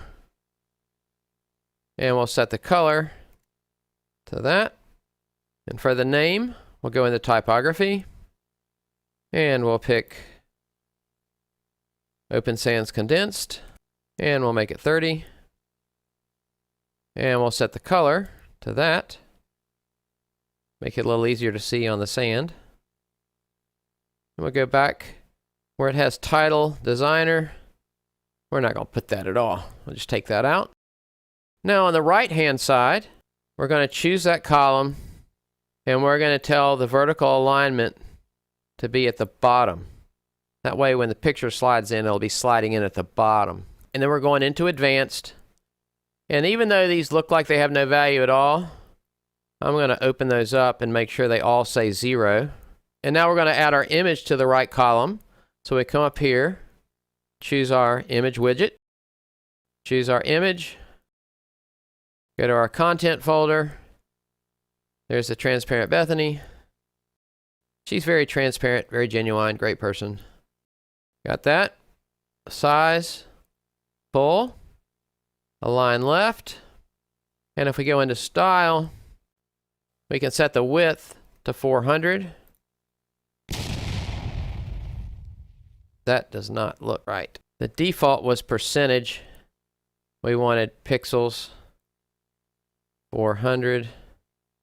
See, it happens to me too. Murphy's Law. I hate that guy. We'll go into advanced, motion. We're going to fade in from the right. We're going to fade in slowly from the right. And we're going to wait 1,000 milliseconds, 1 second to do that. We can hit update. We'll come back to our page. We'll hit reload. Look at that. We got it working. Now I don't really like all this extra space here. So let's go back and fix that. And that's because the words of wisdom had extra space when we made a copy from the other header. So we'll go into advanced. And we'll change this to 0. And that looks pretty good. We can update. And then where it has the name here for Bethany inside of this widget, let's go ahead and make a link to contact. We'll hit update, reload, and that looks much better. Now we want to do the sign up. And that's pretty straightforward. If we look at the one over here, we just basically changed the text out because everything else was okay for our needs. So we'll come back over here and we're going to change this text out. So we'll click on that. Come over here, paste that in. Notice I had BR tag to allow this to break in the middle. And now I'm going to choose alignment right. I can make it look exactly like I want it to look. Now over here, if you click on this widget, it shows this shortcode form. This is not the way to do this. There's a better way to do this. So we're going to delete that widget. And you're like, but it was fine, it worked. Well, maybe, but we want to do it more correctly. If we type in this box, WP Forms, we come up with 2 choices. This is the one from the company itself, WP Forms. We'll drag that in the box. Now over here, or over here, we can select the form. So we'll go in here. We want to choose sign up form. And now it looks the same, but it's more correct. Now when we build our contact page, it'll also have a form like this. And we'll be able to set both of those to point to your email address at the same time. So we won't worry about making that update just yet. So we hit update. Come up here. Hit reload. And that's ready to go. And I forgot one last thing. This wasn't supposed to continue to say words of wisdom. It was supposed to say practical advice. So I'll hit update. And that'll be fixed. So now we're ready to build a footer for our website. And our footer will be the same on every page. So let's go ahead and go back to Elementor. And now we're going to have to exit to the dashboard. So we'll click there. Exit to dashboard. The first thing we're going to do is remove the footer that came with the website. Then we're going to replace it with one that's much better. So the first thing we're going to do is click on Appearance, Customize, footer builder, and then we're going to delete all the fields that are here. Now we'll hit publish, and we can exit out of that. Now we're back at our dashboard. Now under appearance, we're going to go to Elementor header and footer builder. We're going to choose add new, intermediate for myself, or just choose skip. The title is going to be website footer. The type is going to be footer. Choose. It makes sense to display on all pages, but really what we want is the entire website. So don't make that mistake. All pages doesn't include posts. So anytime you posted something to your blog, it wouldn't show up there. So you want to choose entire website, and that'll mean it'll show up on all pages, all posts, everywhere. Scroll down, user rules, all. We'll check that box to enable for Elementor. Choose publish. Now we'll edit with Elementor. And now we're ready to build our footer. You're saying to yourself, but Yoda, I just saw what the footer looked like. Why should I have to do it all the way? You're correct. I will show you. We're going to build it using a template. So we're going to click on our folder. We're going to choose this little icon here, which imports a template. And now we're going to go to our content folder. And at the bottom are a whole bunch of templates. And one of those is the website footer. We'll drag that over. Now we have a website footer. We can insert the footer, and it automatically loads it in exactly what you need it to say. Obviously, you change this to be whatever content you need, whatever image you need, but it's already set up, easy to use just like that. Now, if you're going to have a shopping cart, you might want to change this one over here. It says About. You could change it to Shop. You could also have more, but I didn't really want more. And we can put Shop there. And now it'll go to the shop when we get ready to do that. Hit Update. Come back over here. Hit Reload. Scroll to the bottom. We already have a footer. It's just that easy. So now our home page is totally complete. Okay, so it's not totally complete. What it's totally complete on is your desktop. What we need to do is to optimize it for a mobile as well, and then you can apply that to tablet too. Now to make other device adjustments, first of all, we click down here on the responsive mode. And then at that point, you can choose between the different views that you're seeing. And we're just going to focus on the mobile version, and you can apply what you learn here to all your other pages and your tablet. So we'll choose the mobile device. And notice this wrap's funny. So we'll choose that. We'll go into Style. And for the size, let's just set that to 100. Now that works. Also, the website intro videos aren't typically compatible with mobile devices. So if you find that your video intro is not working on a mobile device, rest assured it's not your fault. So let's scroll down. Now I want to change the padding on this a little bit. And if you go to the bottom of that section, I can change it here as well. So we'll choose the section, and we'll go into Advanced, and we'll set that to 40/20, 40/20. And then for this text, I want to make that just a tiny bit bigger. So I can select that text, go to Style, Typography, and we'll choose 26. Now when you scroll to the bottom of this section, you notice how the wave is really tall? We don't want the waves to be that tall on the mobile device, so we're going to change that. This particular wave is at the bottom of this section. So we'll choose that section. We'll go to Style, Shape Divider. We know it's at the bottom. And we'll go ahead and set that to 30. Now we scroll down. See, that looks good. Now while we're already in that mode, let's scroll down and do the other ones. So we'll choose that one, Style, Shape Divider, 30. See if I missed any. Yeah, I missed that one. Select that section, Style, Shape Divider, height 30. Okay. Now all this looks pretty good, so we'll leave that alone. However, this isn't working out. It's got too much space up here. And she kind of takes the whole screen. So we'll choose the umbrella girl, and we'll go into Advanced. We'll do 60 at the top. We'll unconnect that. We'll do 30 on the left, and we'll do 30 on the right. At the bottom, we'll do 0. Now we want to work on this piece to bring it up a little bit and make it smaller. So the first thing we'll do is work on the padding for that column. So we'll choose the column, choose Advanced.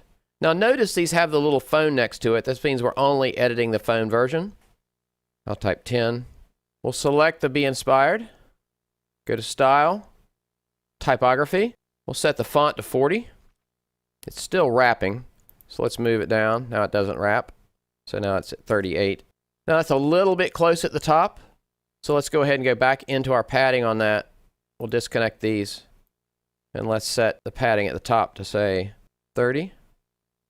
Now we want to adjust this font, so we'll select that. We'll go to Style, Typography, and we'll set the size to 28. And now there's too much space below Be Inspired, so we'll choose that. We'll go to Advanced, change this to 0. Brings that up. And that looks real good now. So we'll scroll down. There's not enough spacing at the bottom of that wave, so we can choose that column. And at the bottom, let's try 50. There, that looks better. Now for the About Me, the spacing looks okay, but look how close that one is. So we're going to choose the icon, and we'll go to Advanced. And then for the margin at the top, we'll put 60, and that looks good. Same thing with this one. We'll select the icon, go to Advanced, and set the top one to 60. Now for the Words of Wisdom, that's a little small, so I'll click on that, choose Style, Typography. Let's try a size of 40. That worked out good. Now this section here really doesn't work really well. Look at the text, how it fits in there funny, and it's a wrong color. And I wasn't able to find a way to make this work well that made any sense. But it's a good chance to see another feature. And that is, we're going to select that section. We'll go to Advanced. And under Responsive, we're going to hide that section on mobile. Now you can hide a section, you can hide a column, and you can hide a widget. So you have that flexibility. In this case, we're just hiding the whole section. Now we'll scroll down. This particular piece of text here, let's go ahead and choose that. And let's center it. There's no way to center this any easy way, unfortunately. And that should do it. Now what you can do is you can click this little tab right here. And this gives you an idea of what it's going to look like on a mobile device. So you scroll up and you see, is there anything else I want to change about this? But it looks pretty good. So we can bring that back out, choose Update, and the mobile updates to our home page are now complete. So now our home page is totally complete. And we've accomplished a lot in a small amount of time. So I'm going to go back to my Elementor. I'm going to exit Elementor. And now that I've personally completed a substantial amount of work, I'm going to use my backup buddy. Again, if you have another method of backing up, it's a good time to do it. I'm going to choose Create Backup. I'm going to choose Complete Backup. Let it do its thing.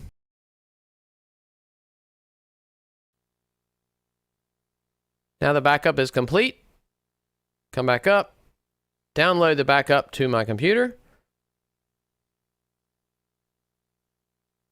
That is complete, and now I have the most recent backup of everything that I've done so far, so if anything goes wrong, I can at least get back to where I am right now.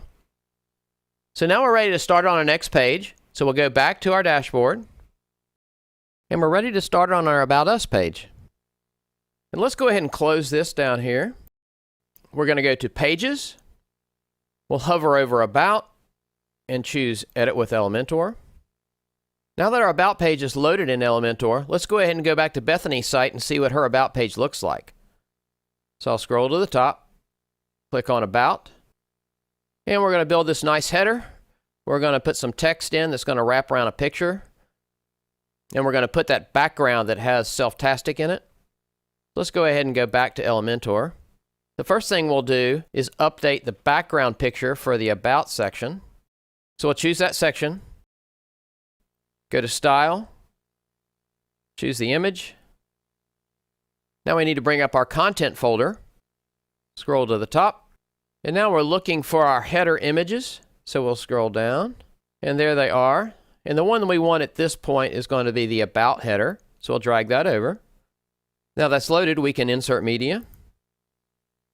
Notice there's some shading on this image. We're going to do some shading ourselves, but it's only going to be enough to shade the top so that the menu shows through a little bit better. And I'll show you how that works. We're going to go to the Background Overlay section. And these are the two colors that are associated in here. We'll choose the first color. We'll set it to that. And I'll close that. And I'm going to start with a location of 0, which is the top edge up here. And then I'll go to the second color. Paste that in. Now, if you're interested, where am I getting these particular colors from? I'm getting them from the About Us content in case you want to do the same thing. So now I can close that. And notice how it's light at the top and it goes dark to the bottom. If I change this angle to 180, it turns it upside down. Now it's a little bit dark at the top and light at the bottom. And then for the bottom location, I'm just going to change it to 24 because I only want it to come down a certain amount of space. Now if I click on Update and we go back to our site and view it, scroll to the top, click on About. Notice there's a little bit of shading here. It made our menu show up just a tiny bit better, and that's what we were looking for. So let's go back to Elementor, and now let's work on the header. So we'll select that. We'll make the align left. We'll go into Style. Let's set the color to white. It already is white, but just in case. We'll go into Typography. We'll set the font to Londrina Shadow, size 90. And then we'll go into Advanced. We'll open up our padding, and let's set this to 150. That pushes that down just nicely like that. We can hit Update. And now if we look at Bethany's, you'll see there's a little bit of a shape divider here. We're going to add that same effect using that same cyan color.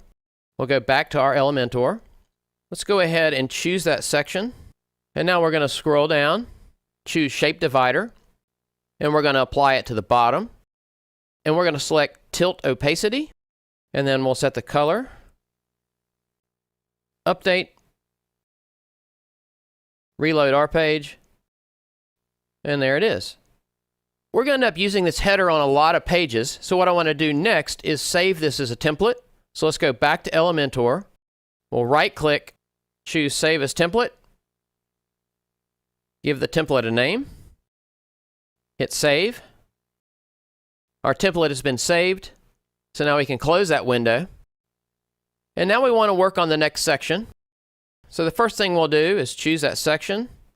Go to Style. We'll set the background color. And then we're going to set a background overlay. Notice that there's something in the background already. We'll choose Background Overlay. There's the current one. We'll choose that. Bring up our content folder. Now we need to find our logo background overlay. So we'll scroll down to our logo section. And there it is. We'll drag it over. Now it's loaded. Insert media. We're going to choose ours to be top left. And we'll leave it at fixed. We'll leave it at no repeat. Our size will be covered. And we'll set our opacity to 0.05 so we can see it a little bit better. So now you can see that shows in the background, but it doesn't get in the way of the text.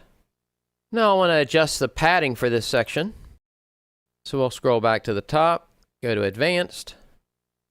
Let's just make this 100 at the top, 100 at the bottom. We're not going to use any of their content, but we do need one cell. I'm just going to take this one and delete that column. And then I'm going to scroll down.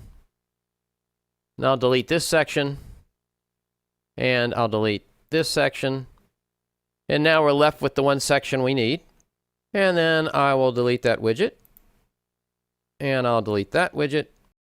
And I'll delete that widget. And I'll delete that intersection. So now basically we have a header, a heading, and we have a text editor.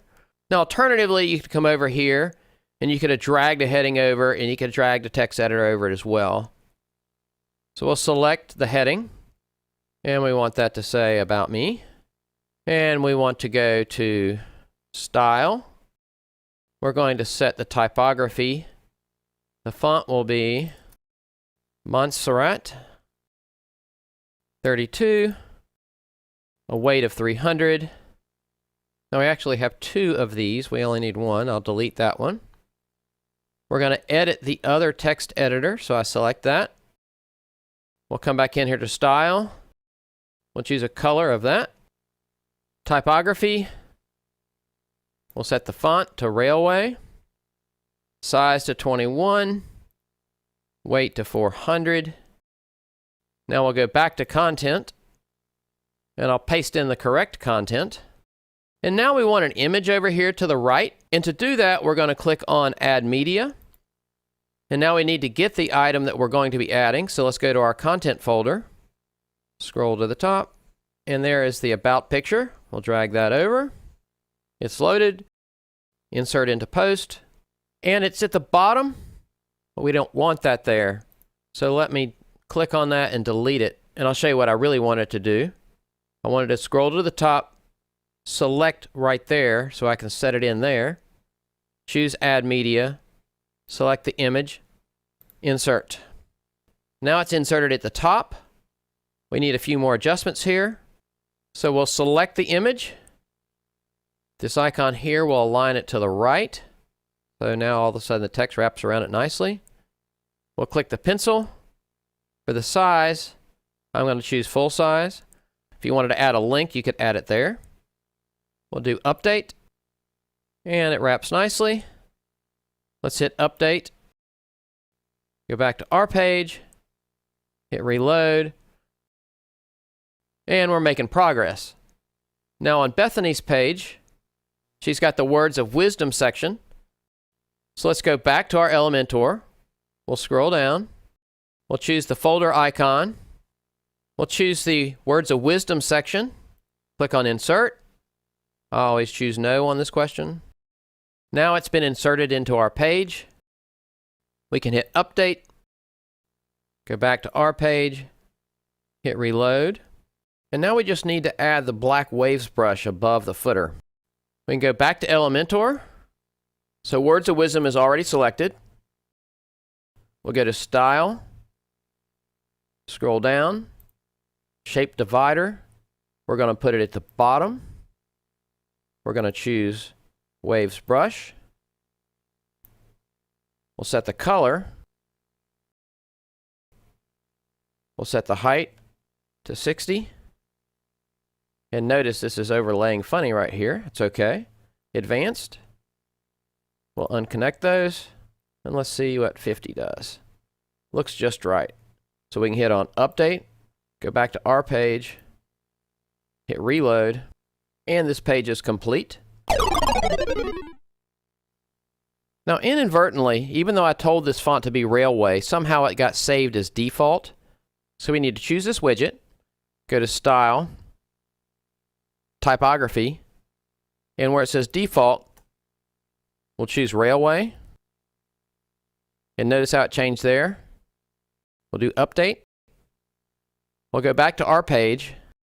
And now see it's the old font here. We hit Reload. Now it's the correct font. Now we go back to Elementor. And we can exit Elementor. And go back to our dashboard. So let's go ahead and go back to Pages. And now that we've made the About page, I want to make some duplicates of that page so that I can use them later. So I'm going to go over and hover over About. Choose Duplicate. Now here's our duplicate. I'm going to choose Quick Edit. The title for this page will be Gallery. The slug name will also be Gallery. Status. Published. Hit Update. Now we'll make another duplicate for our blog page.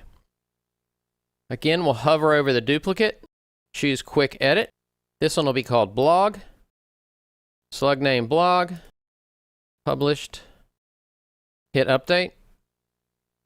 And we're going to make one more copy. And we're going to make a services page, even though Bethany's site doesn't need a services page, yours might. So we're going to make a services page for you in case you need one. So we'll go to duplicate this. And again, hover over that. So we can choose Quick Edit. Title equals Services. Slug name equals Services. Status is Published. Hit Update. And that should be all the duplicate pages we'll need for a while. And now if we go back to Bethany's site, scroll to the top, you can see these are the different items she has. We want to go ahead and make our menu match hers. So let's go back to our dashboard. We're going to choose Appearance. We're going to choose Menus. Make sure we're pointing at the primary menu still. And this is what our menu looks like right now. We're not going to need a testimonials for her site, but if you need one, you'll leave it. So I'm going to take that one out. Also, you can decide whether or not to leave a home button. On many websites these days, the logo itself is clickable, so you don't really need a home button, so it's kind of up to you whether you want one or not. I'm going to leave ours there for now. Now for Bethany's website, it needs a blog, it needs a gallery. You might add services if you're going to add the services page that we're going to create. We'll choose Add to Menu. And now you can drag these around to organize them. So I want the gallery to be here. And I want the blog to be here. Scroll down. Save changes. Changes saved. And now we're going to quickly build a services page in case you need one for your website. So we're going to go to Pages. So we're going to scroll down. Hover over Services, Edit with Elementor, and there's our copy of our About page. And what we're going to do is delete every single widget here. And then we're going to choose the folder, and then we're going to import a template. And we'll go back to our content folder, scroll down to the templates. Here's our services page, drag that over. And here's our complete services page. We'll choose Insert. I'll always choose No. And look at there. You have a complete services page. You can make updates and changes to that yourself. We'll hit Update. Your services page is complete. We'll exit to the dashboard. And now we're ready to work on our gallery page. So let's go back to Pages. We'll hover over Gallery, choose Edit with Elementor. See how nice it is to start with a page that already has a lot done for us? So we'll go ahead and change that text to gallery. Let's change our background, have a different background for the gallery. Select that section so we can change the background image. We'll go to Style, click on that. Now we need to load the correct header, so let's go to our content folder. Scroll down to Headers. And there's the gallery header. Drag that over. Choose Insert Media. Our header is complete. Now we want to work on the next section. And we're going to go ahead and delete this header. And delete that text editor. And the first thing I'm going to do is show you the free gallery. So we'll come up here, choose, type in gallery. And there's the basic gallery. Drag that in. Now we want to add pictures to the gallery. We need to go back to our content folder. And here's our gallery pictures. We'll choose that one. Hold down Shift. And choose that one so they're all selected. We'll drag them all over at once. And let them all load at the same time. They're all loaded. And by default, they're all selected. So we can create new gallery. You could reorganize these if you wanted to. And then we'll choose Insert Gallery. And there's our gallery. We'll scroll down. We'll set our image size to medium. Columns 4. Let's hit Update. Let's go back to our page. Scroll to the top. Let's see what that looks like. We need to hit reload because our menu is not there yet, our new menu. Here's our new menu. Choose gallery. And there's our gallery. So we can see this is a nice looking gallery. And not bad. It's also a lightbox gallery. So we click on that. But it's just not as fancy as the one that Bethany has if we go to her gallery. See how nicely those load in like that? Now at our gallery, if we made all these pictures the same size, it would make it look a lot better than it does. And that's basically as good as you're going to be able to do for a free plugin at this point. But in my case, I'm going to want to go ahead and go back to Elementor. And I'm going to upgrade to Elementor Pro so you can see how to use the Pro version of the gallery. Now that upgrade is complete, I'm going to delete the current gallery. I'm going to come over here, type in gallery. And we want this one. It's just called gallery, but it ought to be called super fancy gallery. Choose that. We want to pick our pictures. They're already loaded from before, so we'll just select them all. Create gallery. Again, you could switch these around however you want to organize them. Insert gallery. And now, see, it automatically made things fit nice together like a puzzle. But we're going to scroll down. And the layout type we're going to do is masonry. Look at that. And we'll use 4 columns. That's the default. We can choose update. Now let's go review our page again. We'll hit reload. And I just like that a lot better. Obviously it's up to you, but for me, between that and the other things I can do with Elementor Pro, it was worth it for me. If you decide you want to get the Pro version of Elementor at the best possible price, just go to webyoda.com/Elementor and choose the Elementor Pro button. So our gallery page is complete. So we can go ahead and exit to the dashboard. To blog or not to blog, that is the question at this point. There's many reasons to have a really good blog on your website, and there's people who just don't need a blog. If your website doesn't need a blog, you can remove the blog button from your menu bar and go ahead and proceed to the Contact Us section. For the rest of us, we're going to go ahead and create a blog. So the first step in adding a blog to your website is to create a header for all of your blog posts, as well as a header for your blog page that contains all your posts. So let's go ahead and go to Appearance, and then we'll go to Elementor Header Footer. First, we'll create a header for your blog page, the page that contains a list of all your posts. So the title will be Blog Page Header. Template type will be a header. And where do we want it to display? We want it to display on our blog post page. User roles, all. We'll enable this for Elementor. We'll publish. Choose Edit with Elementor. I'm providing a template for both the blog page header and the blog post header. So let's go ahead and click on the folder. We're going to choose the upload arrow. Bring up our content folder. Scroll down to the templates. And there's our blog page header. We'll drag that over. And there's our blog page header. We'll go ahead and insert. I'll always choose no. And there's our blog page header. Obviously, you'd change this out to be whatever you needed it to be. So we'll choose Update. Exit Elementor. Now we want to create our blog post header. So we'll choose Add New. We'll set the title to Blog Post Header. Template type, header, display on all posts, user rules, all, enable for Elementor, choose Publish, edit with Elementor. Now we're in Elementor. We'll choose the folder.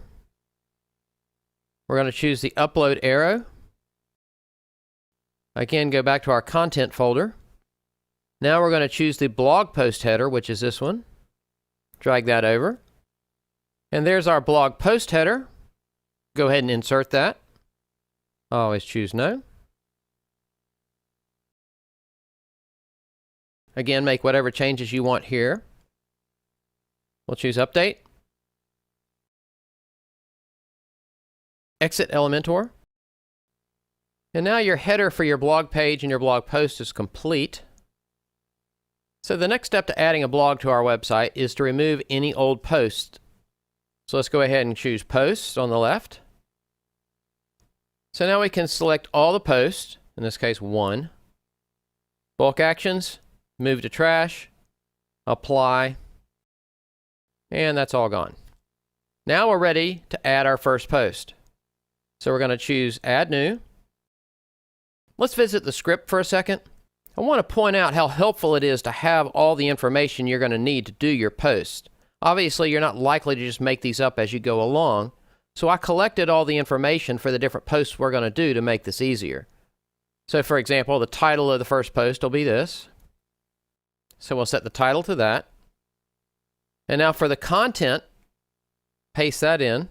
And notice at the top, this is already bold, because in the Google Doc I did, it was already bold, so it allowed me to import some of the formatting as well. Blog posts are organized into categories, so over here we want to add a category. In this case, this particular post is a Life Lessons. So I'll add Life Lessons, hit Enter, and it automatically checked it. Now if you don't give it a category, it'll automatically use Uncategorized. Next, we'll add tags for this particular post. I'll hit Add.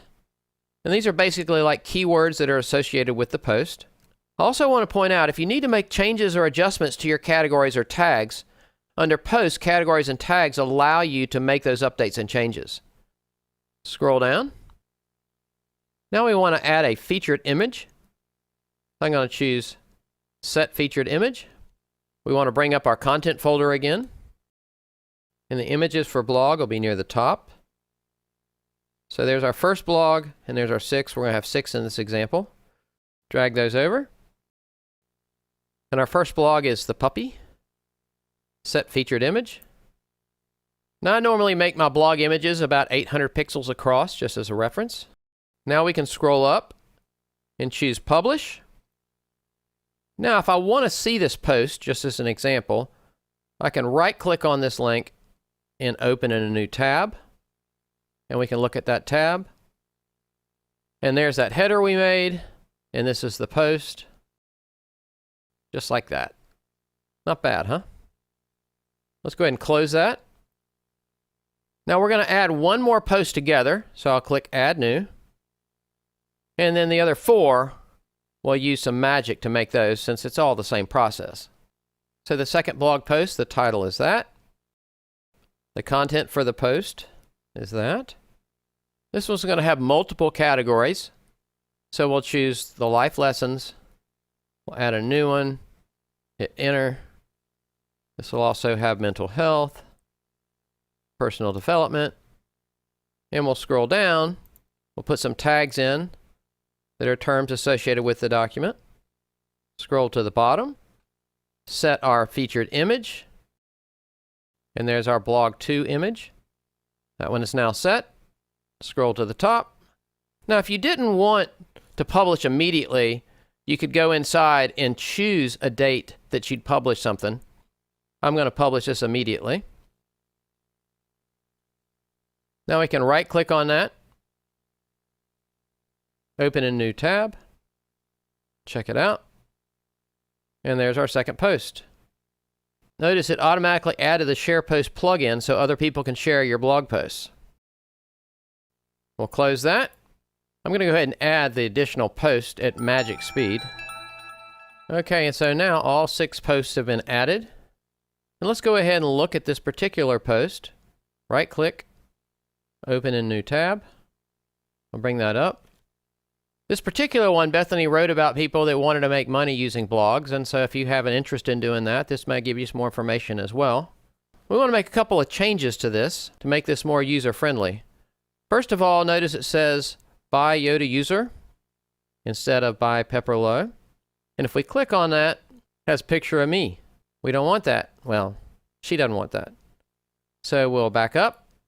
How do we fix this? We'll go back to our WordPress admin.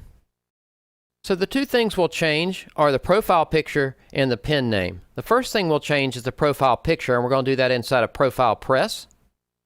And I go to Plugins, and then I scroll down to Profile Press, and I choose Settings. I'm going to choose Profile and Cover Photo. Now I want to scroll down. Where it says Disable Gravatar, we're going to choose to disable that. Now we want to choose an image. At this point, we want to upload a profile picture for Bethany for her blog. Bring up our content folder. There's her profile picture for the blog. Drag that over. Select. Save changes. Next, to change the pin name, we're going to go to Users. I'll click on the username. We'll scroll down. And for nickname, we'll change it to Pepperlow.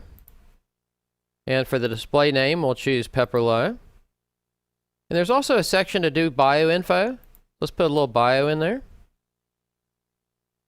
Choose Update Profile. Profile's updated. Now if we go back to our post and scroll down, where it says Yoda User, if we reload, it'll now have Bethany's pin name, Pepperlow. If we click on Pepperlow, it now says Pepperlow has her picture and it has her bio. Pretty nice, right? Now if we back up, we're looking at a post. Now one of the problems with this post is that there's no way to really get anywhere else other than the post itself. So a really convenient thing to have is a sidebar over here that has a lot of controls that you can use within your blog. So let's go ahead and add the sidebar. So we're going to go back to our WordPress. We're going to go to Appearance, Customize. We'll choose Sidebar. Under Blog Post, we'll choose Right Sidebar. We'll hit Publish. And then we can close out of that. Now we want to customize our sidebar. To do that, we're going to go to Appearance, Widgets. Now the sidebar that's going to be the one that's on your blog post is called the main sidebar. And for whatever reason, there's a lot of stuff in here I may or may not want. The defaults for these are never exactly the same. So what we want to do is we want to clean this up. Now if we go to the script file, this is basically what I want to get. I want to have a search box. I want to see recent posts. I want to see recent comments, archives, categories, meta, and a tag cloud, and we'll talk about those. But basically, we're trying to get to that, and we're currently seeing this. So the first thing that we can do is delete all of these that just say block on them. I think as much as anything, they're just duplicates. And now we have the list that looks like this one, except that there's one extra one that I want to add to this. Now on the left-hand side are all the widgets you could add to your sidebar, and you could probably find other plugins to add additional stuff. If I scroll down, the one I'm interested in is called Tag Cloud.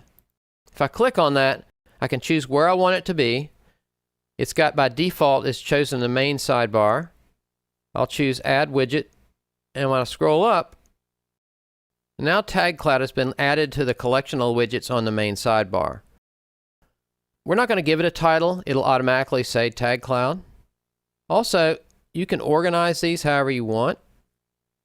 That order right there matches what we have on our list. Again, you could pick other ones if you want to put stuff in there, but these are basically the general tool set you're going to see on most blogs. And there is no save on this page, so basically it's already saved.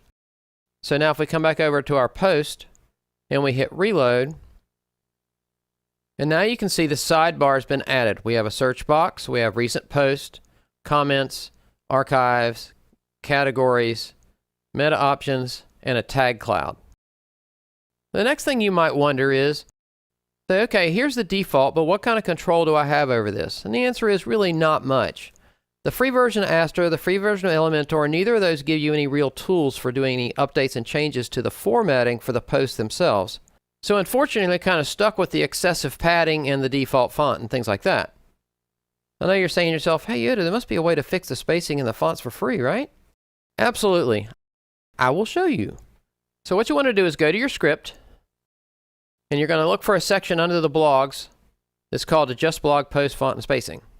And this is Cascading Style Sheets, CSS. Don't worry about what it does, just worry that it does it. What you want to do is select the yellow text, copy it to the clipboard, and now we're going to go back to our WordPress admin.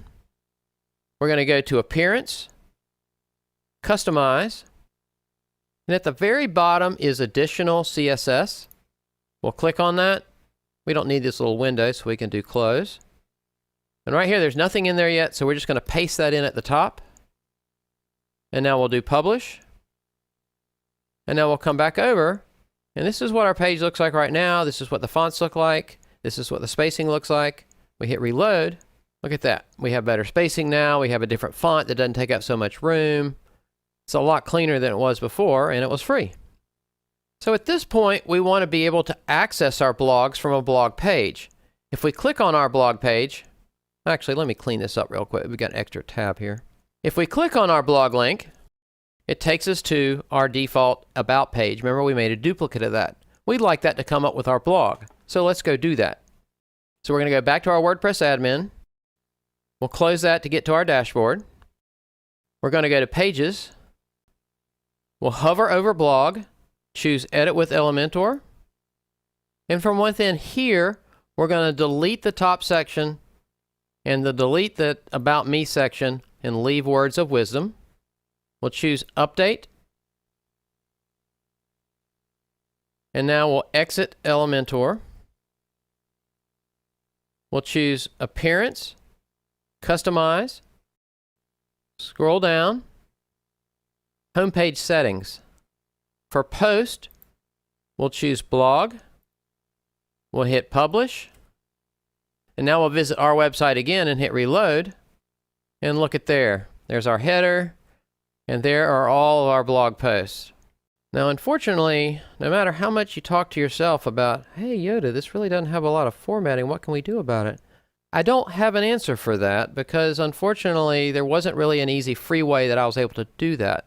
There must be free plugins out there that will allow you to have more control over your blog layout than this, but I haven't been able to locate them. However, just for comparison, if you have access to Elementor Pro, it's possible to make this page look really professional with very little work at all, and that's what we're going to do next. So we'll go back to our WordPress, and where we had Post page and we set to Blog, let's go ahead and set that back to Select, and we'll hit Publish. Now we're going to exit out of that to our dashboard. So let's edit this page again with Elementor. Now at the very top, we're going to insert a section. We'll choose our folder. We'll choose My Templates. Now we want to insert our blog page header. So we'll choose Insert. Always choose No. So at the very top, we will not need this inner section that has the logo and the menu in it. So we're going to go ahead and close that one. Not the one at the top, but that one right there. So we close that. Now there's not a lot of space there. Let's choose the widget that has the word blog in it. We'll go to Advanced. And where it says 200, let's put 300. Now we want to add another section just below our header. And in this box, we'll hit the plus. We'll choose a single column. Now we want to go up to our widgets again. We'll type in the word Posts. That's the one we want right there. Make sure your icon matches that. Drag that over. And there it is. That's looking nice. Now let's go ahead and change a couple things on it. First of all, we'll set the skin to cards. That's really nice. Now let's go ahead and do some formatting on this. So we're going to go to Style. We'll go into Content. Under Title for Typography, we'll set the font Open Sans Condensed. We'll set the size to 24. We'll close that. Next, we'll do the Excerpt, Typography, Font Open Sans Condensed. We'll set the size of this to 21. We'll close that. Finally, the Read More, Typography, Font Open Sans Condensed. And we'll set this one to 16. Close that. Now we'll hit Update. Now we'll go back to our blog and hit Reload. And look at that. We have a really nice looking blog now. Now I understand it took Elementor Pro to make it look that good, but that decision is going to need to be up to you, whether or not you feel it's worth paying for Elementor Pro to be able to get a nice fancy blog that looks like this. Now we're ready to work on our final page of the website before we start on the shopping cart, and that's the Contact Us page. So let's go ahead and go back to Elementor. And now we'll exit out of Elementor, back to our dashboard. To start on our Contact Us page, we need to go back to Pages. Then we want to go down and hover over Contact. Choose Edit with Elementor. The first thing we'll do is delete their header and add our own. So let's delete that. Now we'll choose the plus sign to add a section. We'll go to our folder. And remember, we saved in our My Templates our About Us header. So we'll go ahead and insert that. Always choose No. Now, we'll choose the About, and let's change that to Contact. Now we want to change the background image. We have a special one for this page. So we'll go to Style. Click on the image. Now this is one of those situations I talked about earlier. It didn't come up with the pictures this time like it had before. I don't understand why. Want to bring up our content folder. Now we're going back to our header images. They'll be near the top. And there's our header image for the contact page. Drag that over. Choose Insert. Now we're ready to work on the next section. Let's go ahead and change the Message Us. We'll choose that. Go into Style. Typography. We'll set the font to Open Sans Condensed, size 30. Close that. We'll also have a background that we're going to use, so we'll choose that section. We'll go to Style, click on the image. Now we want to go back to our content folder. Scroll to the top. There's our background for the contact. Now notice it's not going to matter that the pictures aren't here. I can still drag that over and it works fine. Choose Insert. Now we're going to scroll down. We'll set the settings for this soon that'll allow this to point to your email.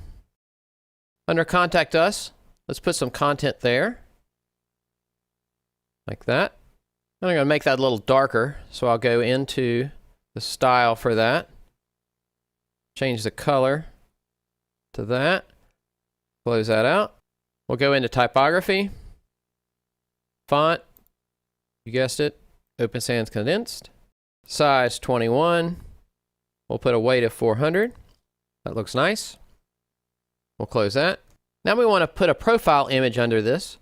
So we'll go back to our widgets. Let's drag an image right there. We'll select the image. Go to our library. We'll scroll down. The image we want is already in here. That one right there. Insert media. Scroll down. Let's go ahead and style. We'll set the max width to 75. That's percent, by the way. We learned that already. And now for Follow Us, let's edit that. First, we'll go into Advanced. Instead of 100 for the margin top, we'll put 70. Go into Style, Typography, Font, Open Sans Condensed, size 30. That looks good. Let's close that. At the bottom is our social media. We'll choose that. I'm going to go into Style and set the size to 32, make it bigger. Go back into Content. These can be added, subtracted, organized. So for example, I can take Instagram and drag it to the bottom like that. Now you're going to set each one of these, so we'll go ahead and set hers. Now to close these, be sure you click on the name, because if you click on the X over to the right, you're going to actually delete the item, and that would be bad. Now in Bethany's case, she doesn't have a YouTube, so we're going to use that one differently. So we'll recycle that one. We click on it, we'll go to here, in the box, we'll type medium, and there's medium. We'll insert that. Now for the link, we'll put her medium link. You can close that back down. I think we'll put that one at the bottom. Now let's do the Facebook one. Set the link to that. Close that. Now we're ready for Twitter. Our Twitter link is that. Close that. Let's put Twitter at the top. Open Instagram. Set the link. Close it. And we're okay with that now. So let's come back on this side and work on it a little bit. We'll go ahead and choose this widget. We're going to come over to the left-hand side. We'll go ahead and set the address. Like that. Close that out. Now we'll put the phone number. Like that. Change the hours. Like that. Obviously, you could pick different ones. You can also move these around. You can add one right there. So let's go ahead and go to Style. Under Text, we'll set the color to that. Close that. Typography. Change the font. Open Sans Condensed. Let's make that 21. And weight of 400. Now we want to work on our map. So we can select that widget. We can put our location. Zoom at 15 is fine. But I think we want this a little bit taller. Maybe you come down to here somewhere. Let's try 500. That looks good. We'll hit Update. Come back over to our page. We'll click on Contact. And look at there. We already have a Contact Us page. It was that fast. Isn't that nice? But now we need to get the forms to point to you. In this case, they're going to point to Bethany. But you get the idea. So let's go back to Elementor. Now we're going to exit Elementor to the dashboard. Now we want to edit our forms as well as set the forms to point to the email we want them to go to. To do that, we're going to go into WP Forms. And then I'm going to choose the contact form. That's the one we're going to edit. So I click on that. Now this works very similar to Elementor. That's why it's such a great product. And everything we're going to do with this basically is free. So suppose you wanted to add a subject line. On the left-hand side, grab the single line text widget, drop it in just like that. Now, if we choose Field Options, and we select that field, now we can edit that field, and we can make it say Subject. Now, suppose you want it to go all the way across. Under Advanced, set field size to large, and now it's all the way across. So now let's say you wanted to have a phone field. Come back over to Add Fields, and you look and you're like, uh-oh, there's no phone field. Oh wait, here it is. And you click on the phone field, Upgrade to Pro. That's quite convenient. Everybody's going to want a phone number, yet we're going to have to pay for it. But you're saying to yourself, hey Yoda, there's got to be a way around this. Don't you have a trick for this? Absolutely. I will show you. So we'll close out that window. Now, instead of picking the phone field, let's go back up, pick the single line field. We'll drag it in. Let's say we want to set it there. And then we'll go back to Field Options. We choose that field, set the label to Phone. Now we have a phone field. Now let's say you want that field to be required. You notice the ones with an asterisk next to them, those are the ones that are required. So for the phone field, if we turn this on right here, now it's required and has the asterisk next to it. Now we'll go into the Advanced, and we'll set the width to large. Now we have a phone field, but what's the difference? Well, the main difference is when somebody enters a phone number in ours, it's not validated to make sure it really is a phone number. Now we want to set where the email is going to go to. So on the left-hand side, if you go to Settings, and then you go to Notifications, right here, Send Email Address, that is the email that it's going to send to. By default, it's going to be the one that's in your admin, and that might be fine. But in our case, the admin was mine, but we want these to go to Bethany, so we'll put that in there. And we can set the subject line for the emails, so let's change that. We'll change it to say Self-Tastic Comments. And then who do we want the from name to be? We'll say from there. We can leave the rest alone. Let's go ahead and click Save. Now I'll close that. And we'll go ahead and make the change we need for the sign up page as well. So we'll click on Sign Up. We just want to go into Settings, Notifications. This will also go to Bethany. For the subject line, Join Club Self-Tastic. Set our from name. Everything else can stay the same. Hit Save. Obviously, we didn't do a lot in WP Forms, only the stuff we really needed. But if you're interested in learning more, make sure you watch my video. If you're looking to learn more about what WP Forms can do for your website, then you'll want to check out my WP Forms for Beginners video at some point. So we'll hit close. And now we want to test this out to see that we get email.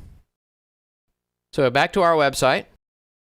We'll hit refresh just to make sure we're looking at a fresh copy. And notice now it has the subject line. Now this is going to go to Bethany. So let's send it from me. Subject line, test. Hello world. Hit send. And our message was sent successfully. Good job. Now, one of the things you might be interested in is you might have said to yourself, hey, what about some formatting here? What can we do? Well, again, without getting the pro version, they really don't give us a lot of tools. But you're like, but Yoda, you always have a piece of code for us so we can do it without having to pay for it.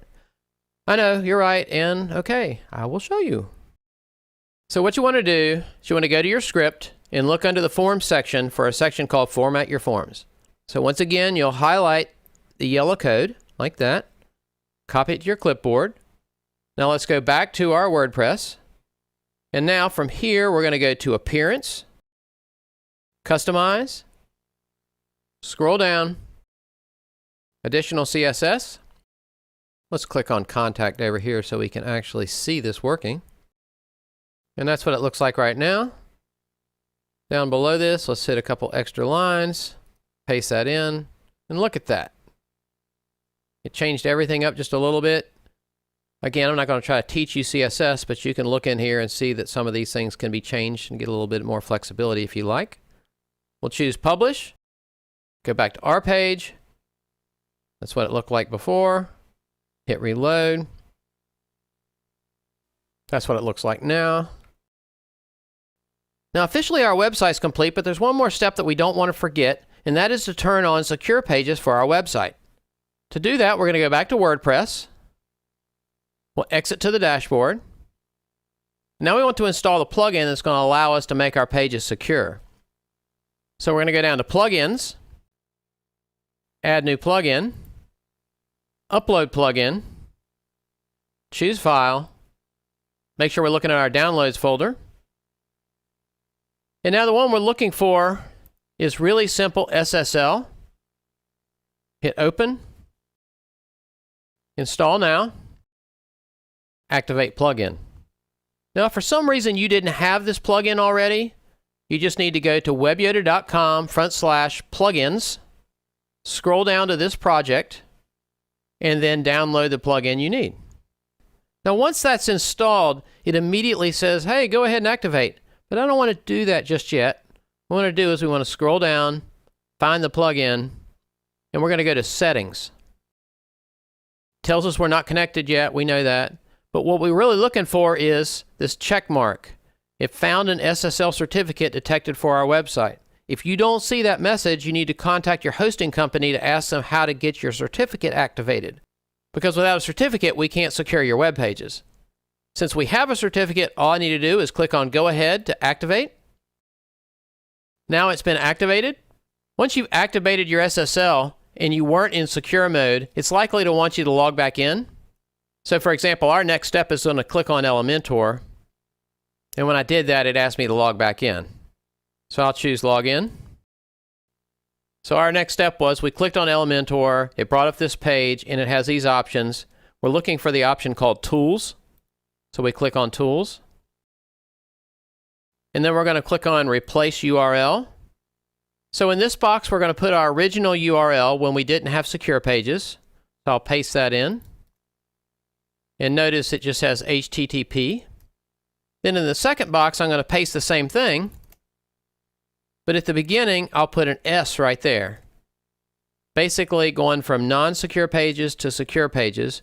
And it's going to look throughout the entire website and see any places that finds this and replace it with this. We'll hit Replace. 261 rows affected. That was a good thing. Now, if we go back to our page, notice it's not secure. If we hit Reload, now it has a little lock there, and now we're secure.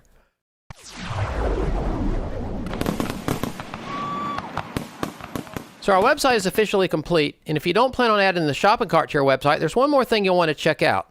At the end of this video, I have a search engine optimization section that'll teach you how to make your website liked better by the search engines. If you will be adding the shopping cart to your website, simply choose the link above to proceed to the WooCommerce video. Then jump ahead to the section for adding the shopping cart. So we've reached the end of creating the website. I hope you've enjoyed taking the course. I know I've enjoyed being your guide and your instructor. But as promised, I had 4 really key things that I wanted to add at the end of this video that'll help your website show up in the search engines better. The first tip is that inside of WordPress, there's a place that specifically discourages search engines from indexing your site. Once your website's live, you don't want it to be discouraged from being indexed, so let's fix that. Exit to the dashboard, and then we're going to look for Settings, and under Settings, we're going to Reading. And this may or may not be set depending on when and how yours was done. And look at that. Search engine visibility, discourage search engines from indexing this site. I definitely want to turn that off and hit Save Changes. Tip number 2. There is an amazing plugin out there called Yoast. Every website that ranks higher than yours probably has Yoast. Also, free. So we're going to go to Plugins. We're going to add a new plugin. And over here, type in Yoast. 5 million active installations. Tells you something. So let's go ahead and install it. Let's activate it. Now you have the most powerful plugin for doing SEO available. Tip number 3, secure pages. Google likes websites that have a lock. Google likes websites that are mobile friendly. So if we can do both of those things, we're going to ensure that our website's liked better. Tip number 4, you want to make sure the search engines think the value of your website's stronger than any of your competition's. Obviously, having a lot of great graphics and great content in your website makes a difference. Having a really good look and feel like this website makes a difference. However, one of the number 1 things that improve your search engine results is by having other websites point to you. If somebody else's website has a link to you, that's called a backlink. The more backlinks you have, the more important your website seems to Google. The more backlinks the people who point to you have, the more important they seem, which also means the more important you are. Now, it seems like a lot of work, but if you go to Jose1.com, these guys will teach you everything you need to know about backlinks. That's basically all they do. And if you look at it, Jose1 SEO literally is their middle name, so they know what they're doing. Now, under SEO Solutions, it shows you the basics, the terminology, and the details. They'll teach you everything you need to know as far as making your own backlinks, how it works, how to make the system work for you. And if you decide you don't want to put the time in to build them yourself, you can also contact them. So if you decide to use Jose1 services, be sure to mention the promo code WebYoda, and that'll save you 50% off your first month with a 100% guarantee on that first month. If you don't like it, you get your money back. Now, I truly hope I covered everything you needed in this tutorial. Now, if there was something I didn't mention or you had additional questions, please leave them below. I'd be more than happy to answer them for you. But if I don't know the answer, I'll go, hey, I don't know. But if I do know the answer, I can find the answer, I'll give it to you, and maybe we can work on it together. So I really enjoyed doing this. I hope you had a great time as well. The only real payment I'm looking for, if I could possibly get a subscribe out of this, possibly a like out of this, that'd be super helpful. But outside of that, I just hope you have a great day. Peace out.